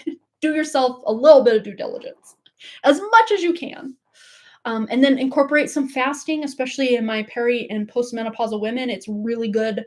I know you've heard a lot of, I've heard a lot of women aren't supposed to fast. And yeah, when you're pregnant and nursing, do not be fasting. You do not need to be doing that. Your body is more than equipped to be in sugar burner energy. Eat and be in that sugar burner energy. Try to eat healthy as you can, obviously, but when you're, you know, there are certain times of your cycle even that you should not be fasting. When progesterone needs to be up, you should not be fasting. When estrogen is building, fast away, because estrogen loves to be in that more fat burner state. Yeah, read, go to Dr. Mindy Pell's. She talks all about it. LZ. There, I put it in the comments. I'm eating so many veggie soups, homemade nuts, nut flour, eggs, cottage cheese. See, and you're making these things at home. You know where these ingredients came from. Like, that's going to be so much better than just trusting science out there, or trusting the industries out there to make those. Yeah, Dr. Berg is great for informations as well. Yeah, and when he talks about fasting, he's more talking about from a man's perspective, or OMAD, 1 meal a day, OMAD. Or just randomly like, oh, I'm going to do a 5-day fast. But if you're a woman and you're kind of in your luteal phase of your cycle, probably should not be doing a 5-day water fast. That's not going to help your hormones at all. And in fact, it might hinder and create some bad stuff. So if you're a woman, look into how to fast like a girl. That's Dr. Mindy. Or just fasting for your female hormones. That can help. Fasting to your cycle, basically. And if you don't have a cycle, you're postmenopausal, you can just start your own 30-day cycle kind of on a whim. And then after 30 days, reset, 30 days, reset, 30 days, reset. You kind of give yourself a cycle, and then your body will be like, okay, now's the time we produce progesterone. Now's the time we do the testosterone. Now's the time we do the estrogen and all the other hormones that are not just the sex hormones we think of. There's many other hormones at play at all times. So yeah, I work according to my body clock. I just have my cycle. I don't feel hungry at all, but before my cycle comes, I feel hungry. Yes, and that's by design, because before your cycle, your progesterone is climbing and it needs more carbohydrates. It needs more. That's why we want all the carbs. And of course, we're not eating the good carbs. We're eating the bad carbs, a lot of us, before that time of the month, right? But then once, it is that time of the month, maybe the first day or so, maybe I want those comfort foods. But then after that, I'm like, I'm not even hungry. Why am I eating right now? That's your body's intelligence and design just naturally showing up for you. So if you start listening to your body instead of the clock, well, I'm supposed to eat dinner, it's this time. Start listening to your body instead. You're going to learn a lot about what your body actually needs, and not just listening to the 3 meal a day. 3 meal a day was kind of just instituted for like industrial workers. Like even in like the days of farming and tending your own land, it was more of a, you eat before you go out, and then you eat when you come home from a really long day of tough labor out in the fields or whatever. And sometimes you didn't eat at all because there wasn't anything to eat. You got to go get your own food. There was no grocery store. So like, we're built for this, we're not built to just be consuming, not only with our mouth, but also with our eyeballs. We're not built to just consume content either. Not good for us. Even if it's really good, like rabbit hole content. We need time away. We need time off. We need time to process our emotions, our thoughts, our feelings, what just happened today. We need processing time. I was cheated a lot before my cycle came this time. Oh no. I hear you on that. It happens. All right, let's get into Pika Lee's question. Brianna sent another one. Oh, adding to my last payment. Thank you for the full read. Oh, you're so welcome. That's so sweet. I appreciate that. Yeah. Awesome. Okay, Pika Lee. Oh, I'm going to timestamp Pika Lee as well. All right. So we're at 253.41. And I have Katie to do as well. And then we're going to close out. So donations are closed. Thank you so much. I talked so long. It was a donation only live stream, but it was also like a chit chatty live stream. So like there's that. We're just going to roll with it. Okay. Pika Lee, let's go to your email. Oh, my email, actually, not hers. Hi, Amanda. I want to know what my romantic love life will look like in the next 6 to 12 months. Thank you. All right, let's tune in. Okay, here we go. Pika Lee. Aw, I love you guys as well so much. You guys are just like such a light and such a gift in my life. I love you guys. All right, here we go for Pika Lee tuning into her true spirit. I should probably start our timer. Try to keep semi on track. Again, then I feel bad because I kind of went crazy with everyone else's reading today, but like, I just love you guys so much. So there it is. All right, here we go. Love life, 6 to 12 months. Okay, so we had one fall to the ground, one fell right into my lap. Okay, funny, not funny, not funny. Okay, 2 fell to the ground. Slippery energy. Okay, so this is really telling a story. There may be someone falling into your lap that either, okay, it's almost like they feel too good to be true, but very early on, you do see that maybe there are some red flags or they are too good to be true to where you can like easily vet that out. But then there's that part of you that's like, darn, this could have been great if this person wasn't such red flags because like the looks are there, the like status is there, the like there's so many good qualities about this person, but there's just these red flags you can't ignore to where you're kind of vetting this person out early enough that you're not even considering them a long-term anything. And weirdly enough, as I said that, I'm seeing that you could completely avoid this situation altogether, meaning there's no red flag guy coming into your life at all because of a lot of the triggers and shadow work that you're currently doing and have done in the recent past that will make it so you don't even have to go down this road, if that makes sense. To where you're just able to see it coming a mile away. You don't even, if it's an online dating situation, you don't even click on their profile or you don't even like give them an answer back or whatever. Because it's like energetically speaking, you just feel this isn't it. But that all being said, I see maybe closer to the 12-month mark than the 6-month mark. And I'm seeing kind of like 8 to 12-month mark of this next timeline as of December 3rd of 2025, 8 months to 12 months out from now, there being someone who I'm seeing like slow burn romance. So it's like not this like love at first sight, head over heels, butterflies. Weirdly enough, though, that's not the kind of love you want because it's very much putting you in fight or flight mode. If you think about it, all that energy is just like, whoa, a little too much, too fast. This is actually what you want in a long-term committed relationship. Is it to start like as a slow burn? And I'm weirdly seeing after holding this up, I'm also seeing the Knight of Pentacles, slow and steady. Maybe you kind of start out as friends or like, this guy's kind of cool. Like, I don't know. Maybe they're cool, maybe they're not. I don't know. Maybe we could just be friends. Let's just see where it goes. Like it might even start out like, am I even attracted to this person? But then the more you get to know them, the more you're talking to them, it's like, and again, it's not that their looks are off. Like this person looks great. Like they're great, but like, you're like, yeah, you're cute. But like, I don't know. Is there a spark here? Is there not? But it's like the more you start talking to this person, the more you're like, no, I really like this. This is, you're not just telling me what I want to hear. You like actually have an opinion on things. You're not just telling me what I want to hear. And that's something that a lot of people will get in this whole dating thing of, you're just telling me what I want to hear. But like, no, I want you to be authentic. So it's almost like your lie detector is coming online. And weirdly enough, I've been getting a lot of fraud calls from my bank. We don't even have a Sam's Club here, but it looks like there's a bank charge that attempted a $425.29 charge at Sam's Club that was denied in Texas of all places, Brownsville, Texas.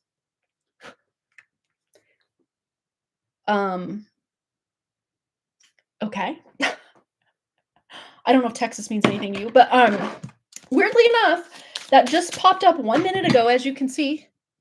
So it's again, I'm calling BS on this, but you, again, your red flag radar meter, whatever is up so much that you're like, I'm calling BS on this. But again, to this next person, or maybe you just doing all that healing to where this person comes in and you're like, do I even want this person in my life? I think so. And again, there's a slow burn, a lead up to something. But it's coming after you just deciding. This feels very much like leaving an old version of yourself behind. Or maybe it's weird because it's almost like the last, like you're like, okay, I'm done with love. That's when it finds you. Or I'm never dating again. That's when you find the one, or whatever the case may be. That was definitely my case. I'm not that, oh, I'm never dating again, but like I am not out there to date. I'm just gonna have fun. I'm in college. I'm filming this TV show. Like, we're just gonna have fun right now, girls and boys. Whoever's around me in my friend group. Was not looking for love, but oh, there it was. And that's kind of a similar vibe. It's like almost like you just decide, yeah, I'm going to work on myself. I'm going to leave this old version of myself behind. This feels yet again like another big spiritual level up for you, Peekly, that's going to lead to you falling in love. Again, when you're least expecting it. I know we were kind of tuning into that 8-month from 12-month now timeline, but it's almost like when you're least expecting it. Oop, there it is. Let's see. Any indications when this love is coming in? Anything she needs to know? Woo, okay. Slippery energy. So it's almost as weird as it sounds to say, it's not that the matrix is keeping you from love. It's almost like your spirit is keeping you from love because there are so many. It's weird because I heard bucket list, but I don't mean it like that. Spiritual bucket list points that your spirit signed up to go through or experience that need to happen before you're with your person, if that makes sense. So what's the slippery energy that just fell? Well, plenty of material things. So there may even be some sort of raise or, someone working against you behind your back. Again, this is kind of giving work deception, work situation where you're not trusting someone in your vicinity, and trust that intuition at work. Not that someone's out to get you or sabotage you, but you just kind of are sensing someone's not quite for you. Maybe they're against you, maybe not quite against you, but they're definitely not for you either. And there may be something going on with this. And then a great personal sorrow. Again, this is not someone passing away. This is not like some big like thing going on more in the like 3D world.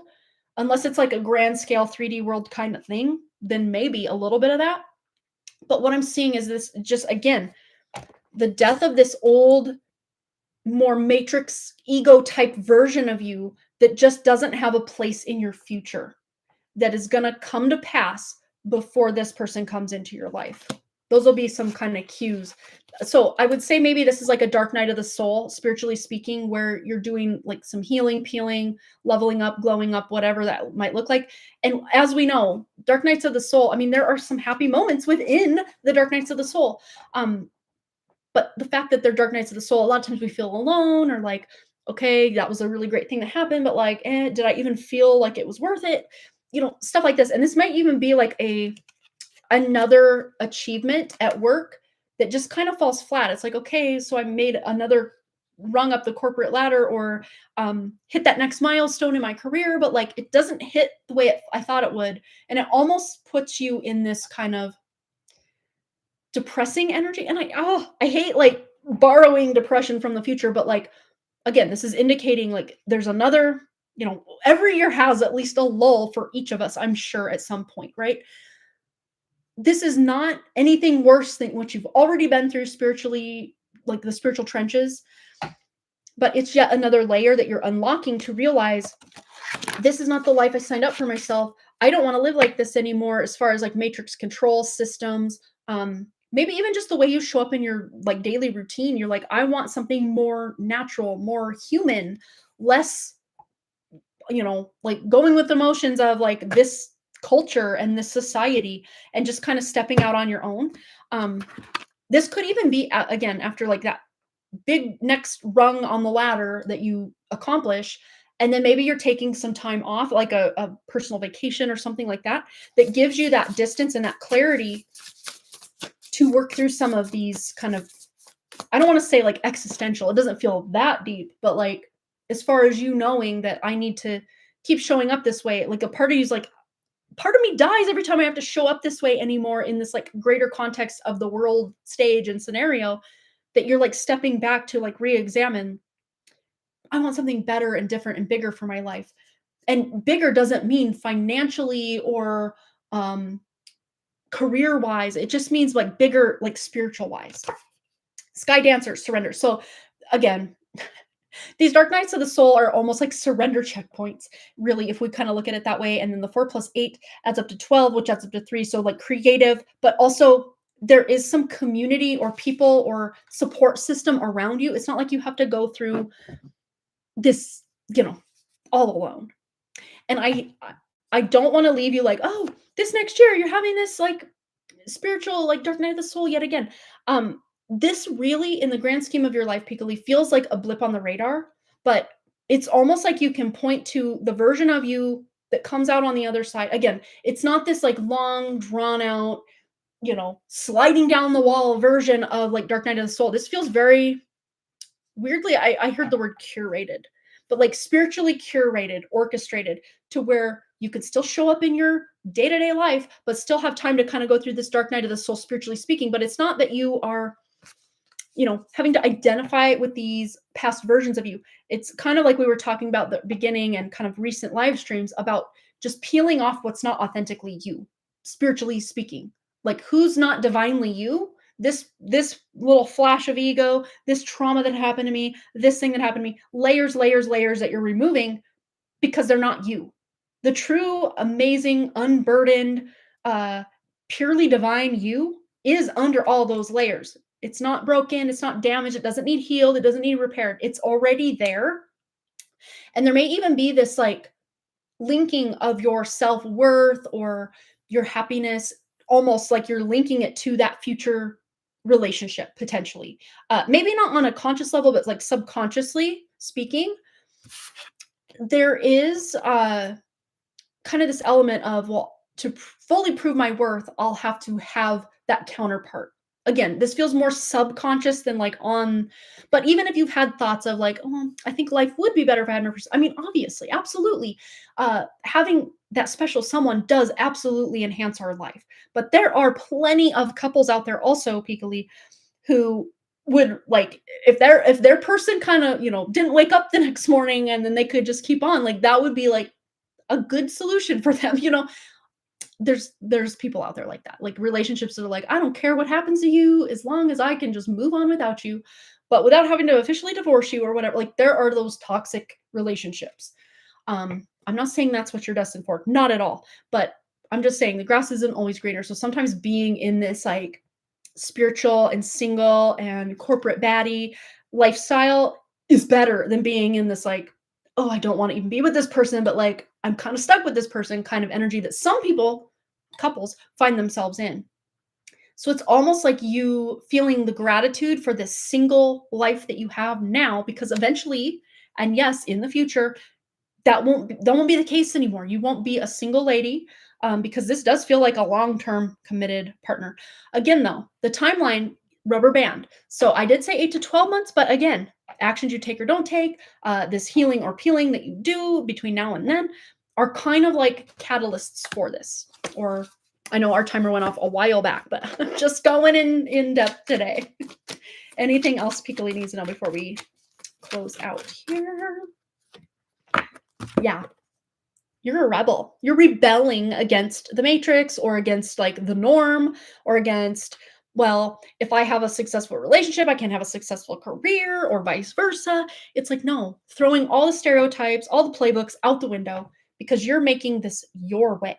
And again, there's that 3 energy, that creative, collaborative 3 energy. You don't have to do it alone. There is a lot of support around you through any kind of potential dark nights of the soul coming up, or love life, red flag guy potentially coming up, or you just finding the one and kind of like, is this the one? Is this not the one? And kind of second guessing yourself, but over time realizing, slow burn, no, this is the one. Like what? Because it felt so safe and normal and whatever. I thought there'd be like these big billboards and these, whatever.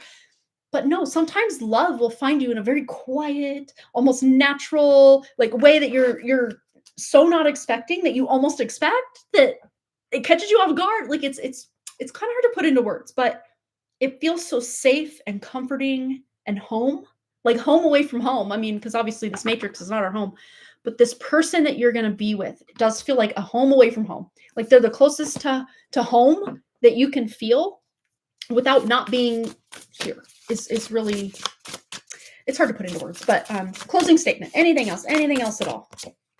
Stars in the sky, limitless possibility. Number 51 adds up to a 6, which is about nurturing your dreams, nurturing your goals, but also not judging yourself for not being accomplished to here, or having this person already, or starting a family, or whatever your long-term or short-term or midterm goals are. Still keeping that spark of hope and happiness and just fulfillment alive, even when things aren't exactly the way you would hope they were, or turn out the way you thought they would. Does life ever? Probably not for any of us, but especially in love, and especially if you have in the past, present, or even future judged yourself for like, why couldn't I just find the one already? Or, I think we've all been there at some point. For me, I've been with my husband 21, almost 22 years now. So it's it's almost like I'm 43. So it's like half a lifetime ago that I can't even imagine my life as a single lady. But, I was for a minute there back in the day. It's almost like you just can't even imagine what life will be. And even when you think you have it figured out, life throws you the curveball or the wrench or the whatever. But it's like you're building this path to full contentment just within your own energy and your career and just life. But yet maybe part-time, not all the time, but part-time, you feel like just life would be like it's missing something without that special person. And it's almost like you coming to terms with that and realizing like, okay, maybe there's no one out there for me. I think people have all been there at times. Yeah, we saw Katie's reading for sure. That it's almost like when we give up, that's when love comes in. And it's not like this is like a woe is me existential crisis of you giving up, but like energetically, it's almost like you're just kind of releasing your hand on the rock in the river that you've been holding on to keep yourself in this energy or that energy, to where you just let go of the rock, go on your back, and just let the river of spiritual life, not the like fatalistic surrender, but like the river of spirit, surrender you to what is meant for you. And you are meant to have that counterpart. You absolutely are. If that's what you want. If you don't want it at some point down the road, you don't have to have it. But spiritually speaking, it does look like you are meant to have that person. And that's why at times maybe life does feel incomplete without that person, or like, where the hell is that person? Big hugs to you, Peekly. It's good to see you. I hope you've been well. And thanks again for your donation. All right. So we've got Katie. We've made it. We've arrived. We're at 3. Oh my goodness. We have really gone the distance today. And I thought, oh, it's going to be a quick donation only live stream. Never for me. Let's timestamp 3:11:44. No, I appreciate you, Versha, keeping me on track. You're awesome. Katie. Okay, here we go. Let's go to Katie's question. Katie. She's hiding in my inbox here somewhere. There's Steffers. Katie. All right. Hope you're well. Oh, having a fabulous day. Thank you. I really am. We've really talked about a lot of fun stuff today. And some not so fun stuff, but like we're working it out. I would like a message from Stacy, please. I'll watch the live stream after work. Thank you. Oh. Now whatever that scam number is calling me, that's not my bank's number. So this is already telling me. Should I answer it? Hello?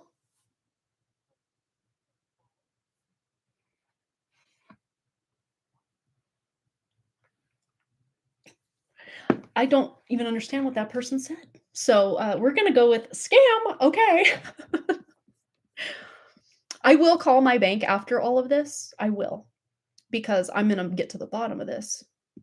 All right. Let's go. Question for our message from Stacy to Katie. Sorry about that little interruption, but like, yeah, we gotta, if you watch the live stream, you already know it. I'm just explaining things you already know, but yeah, I got a text that they had to block a number or a transaction somewhere in Texas, and I've never been to Texas in this incarnation, so that was not me. That if that was my bank, it didn't sound like my bank, so I don't know. I'm going to call them and we're going to get to the bottom of this one. We're all done. So message from Stacy to Kate. That's what I was going to do is set my timer, full read. I haven't been sticking to the timers very well. If you've been watching, you already know that. But I'm going to try to give you your value, the value that you deserve. We already have one going to the floor. So slippery energy, message from Stacy to Katie. Throne, position of authority. Okay. So she's still kind of, it's like par for the course.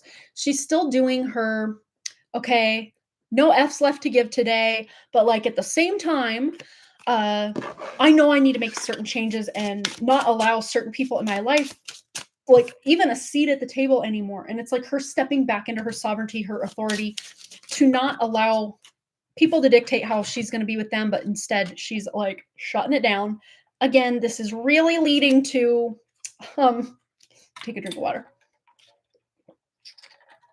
The big D word, divorce, is really front and center of her mind because it's weird because it's almost like she's waiting for this milestone, this holiday, this time to kind of financially, potentially as well, plan to make her exit. But like mentally, emotionally, spiritually, it's like she's already left the situation, the relationship, but physically she's still there.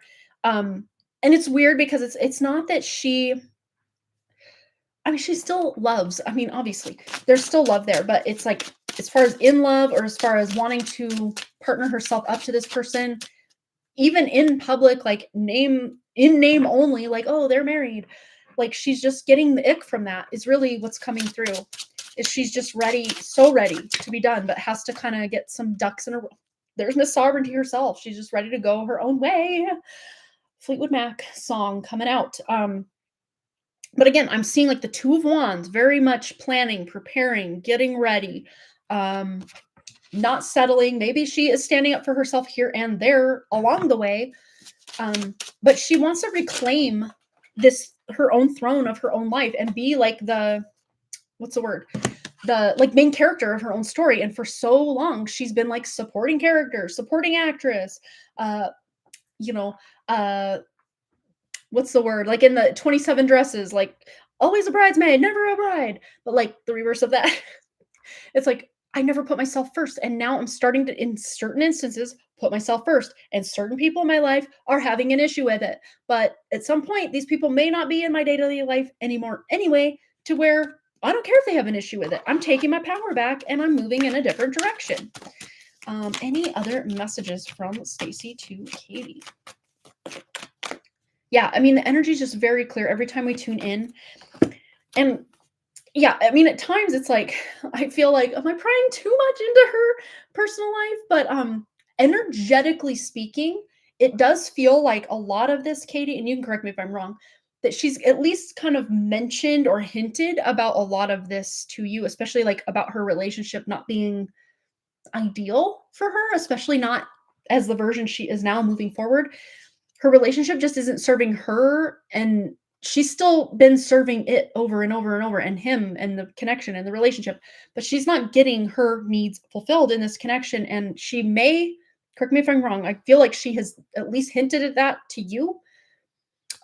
But change of scenery and open heart. And this is what it's going to take, is her to make those necessary changes. And she does have support. Specifically, I'm seeing like a mother energy. So if this isn't her mom, this is like an aunt or a grandma or a older friend, someone that feels very maternal to her, that is going to support her, be one of her biggest supports through this big shift. And we have like summer. They didn't even take the season between. This is like 6-month intervals jump. So it's like from summer to winter. Like we completely skip fall altogether. Like she's taking a leap, a quantum leap. And she may, again, she's making these preparations. She's planning. She's ready to go.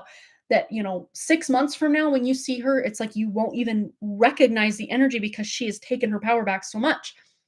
And that will then allow her to start opening her heart more in ways that she can show up in those friendships. We have that 6 nurturing energy with that 15 there, nurturing those friendships, making sure she doesn't drop the ball with friendships, especially like you and her, you and, or her and you, and then her and like I'm seeing 2 other very close or connected kind of connections that have kind of gone by the wayside because of, depression, maybe some financial issues she's had. just stress of life that she's kind of dropped the ball on certain friendships that she wants to reclaim and also nurture and nourish in ways that she couldn't while she was kind of almost in this depressing season of life, really. Any other messages from Stacy to Katie? Anything else she needs to know right now? All right. Many masks, the authentic self. And that's the thing is this whole time she's just really had to remove a mask, remove a mask, remove a mask over these last, I would see like a year. 6 months specifically, but I was starting, when we started tuning into our energy way back and, even a year ago plus, it's like there was that kind of whispering or rumbling of, I need to make some changes in my life, but she didn't know how because she was so many things to so many people that she almost, again, with the ego sublimation, vanishing mirror, many masks, she's having to pull all these masks off and face herself in the mirror and say, I don't want this anymore. And that's really what's put her to this point in life of, I'm done living my life for everyone else. And it's time to be main character energy in her own life. And even if on the outside to certain people, acquaintances, even family, that she feels like she's living her life for herself and living her best life and, hashtag goals and all these things, there's a deeper part of her that's like, no, I'm trying to put on this performance to please this person, this person, this person, this person, or to show up as the version people expect of me. That's not actually me. And I want to be myself. And just holding all these masks on is starting to give her back pain and neck pain and shoulder pain because it's too much to carry. The burden of being too many things to too many different people has been, and I think we've been tuning into this energy for a hot minute now, and par for the course. It's just, again, she's reaching this point of no return almost. Again, she's making these shifts, she's saving, she's planning ahead. It's not like she's just jumping into this complete leap of faith. But at the same time, even with all these kind of fail safes and planning and preparedness that she's putting in place before she makes these changes and these leaps, it's still going to feel like a leap of faith. It's still going to feel scary. It's still going to shock some people in her life because they're like, I could never imagine you guys not being together. Or, it's like she's going to have to let go of, disappointing people because certain people in her life may be disappointed because she's choosing herself because they were benefiting from her not choosing herself, obviously. All right. Any distinct message from Stacy to Katie? Anything else Stacy would like Katie to know right now? Seek truth. Embrace clarity as revelations unfold. Keep an open mind for answers. Illuminate the path to understanding. You may even see in the future, when you do get contact with her again, that she is in this new energy. Like she's just feeling almost like revived, or just like an upgraded or up-leveled version of who you always knew her or felt her to be, energetically speaking, physically speaking, all the things. Anything else? Message from Stacy to Katie. Ignite ambition. Pursue desires with drive and face consequences bravely. Keep an open mind as answers reveal your journey. And again, it's like she's got to burn down these old versions of herself. So she may even wonder, well, are these people that I knew then gonna even want this version of me now? And she may even kind of, I made some changes in my life and, catching up, when you do connect with her again, catching up, that she almost feels apologetic that she's no longer that exact same version of herself she used to be. But the weird thing is the good parts that you knew and energetically you felt of her then still exist now because those are her authentic parts. And maybe the shy or more kind of detached, just kind of unsure parts of her are going to start to fade, especially as you guys are allowed to, and not allowed, oh, you're not allowed to right now, but as she's allowing more time in her life to prioritize what means something to her, like friendships, connections, and stuff, that will allow her to show up more authentically and spend more time on these connections and these friendships and, not just be showing up for people that don't deserve her, but showing up for people who do. And that would include someone like you and some other friends that she has that she just, it's almost like she talks herself out of allowing herself to have a good time with a friend, even if it only takes an hour of her week, because that past version of herself didn't even feel like she deserved to have a friend because she couldn't be that friend, in the off time because her personal life was kind of chaotic and depressing and sad, and she didn't want to just like bring that into her friendships. So she did kind of distance herself from a lot of people. And not because of you guys. It's definitely a her thing, not a you guys thing, you know? Um, but she's I just heard this song from Pink. I'm coming out, so you better get this party started. So it's almost like she's coming out of the depression closet as this new, more authentic. It's new but old, so it's more authentic version of her. It's always been there, but it's just been kind of buried under sadness or try to people pleasing or again trying to be all things all people, even people that didn't deserve it. And moving forward, Broom, new home, new attitude, new girl who dis. Very new energy. She's cleaning up the old, and then dog far away. A distant friend is thinking of you. I mean, what a cherry on top of just know that you are not far from her thoughts a lot of the time. She is thinking of you a lot, but also, you know, she's wanting you to know that any changes or, you know, cleaning up in your life, Katie, that you want to do, like, even though she's like not like that cheerleader on the sidelines of your life, like currently, like as far as, you know, back and forth with connection, from afar, she's like cheering you on and hoping and wishing the best for you. So that's beautiful. I love it. All right, Katie, I hope that resonated for you. What a lovely reading. But yeah, she's taken her power back. And again, it's a journey, not just this, you know, big event that happens and then boom. She's been in progress with this, and it's almost like it's weird because it's like me, but her. Like, I want to apologize because it seems like sometimes these readings almost read like the reading we did last week or 2 weeks ago or however long ago. But it's like, again, there is shift, there is nuance, but at the core of it, she has been making these changes for a while or wanting to make these changes for a while. She's in process of making certain changes, or maybe she backslides a little bit and starts people pleasing certain people that don't deserve it. And then she almost feels like, well, my progress is gone. I got to start all over. But no, she's making progress. I really can see it. And energetically, like she's very determined, Katie, to make some progress, and especially in your direction. Call your spirit home. Yeah, she just wants to embody that more authentic version and live life on her terms, not everyone else's. Beautiful. All right, Katie, I hope that resonated for you. And of course, everyone else who's watching today, thanks again. For everyone who donated today, thanks again. Thanks for hanging out with us. We had so much fun. Friday, I have a pretty in-depth, I got to get my ducks in a row with my thoughts about the internet is a PSYOP presentation, webinar, talk, TED Talk. I don't know what we're calling this thing. But we're going to just tune into what's going on? What is happening? We've already tuned into the internet and AI and all these things. Like we've hit the nails on the heads with certain things, but we're going to just do a deeper dive into like what the actual F should we do? What's going on? What's been going on? What are the hidden agendas? What should we do moving forward? Or should? There's never should, but like, you know, advice from our spirit on how to move forward and navigate this really weird world of internet that we're currently finding ourselves in, and just actual real world. What is real? Real it in. They're reeling us in, that's for sure.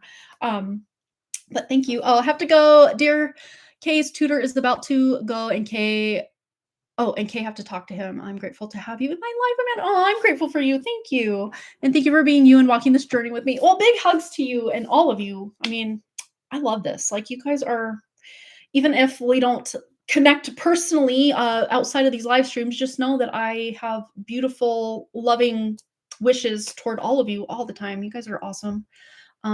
And I love you. So, all right, we're gonna go, but I will see you guys next time. I probably should have some lunch. I had kind of like a dessert type breakfast over at my friend Heather's house today, but I should probably have a better in-depth meal here. And then close my eating window and getting to my fasting window for the day is what I should do.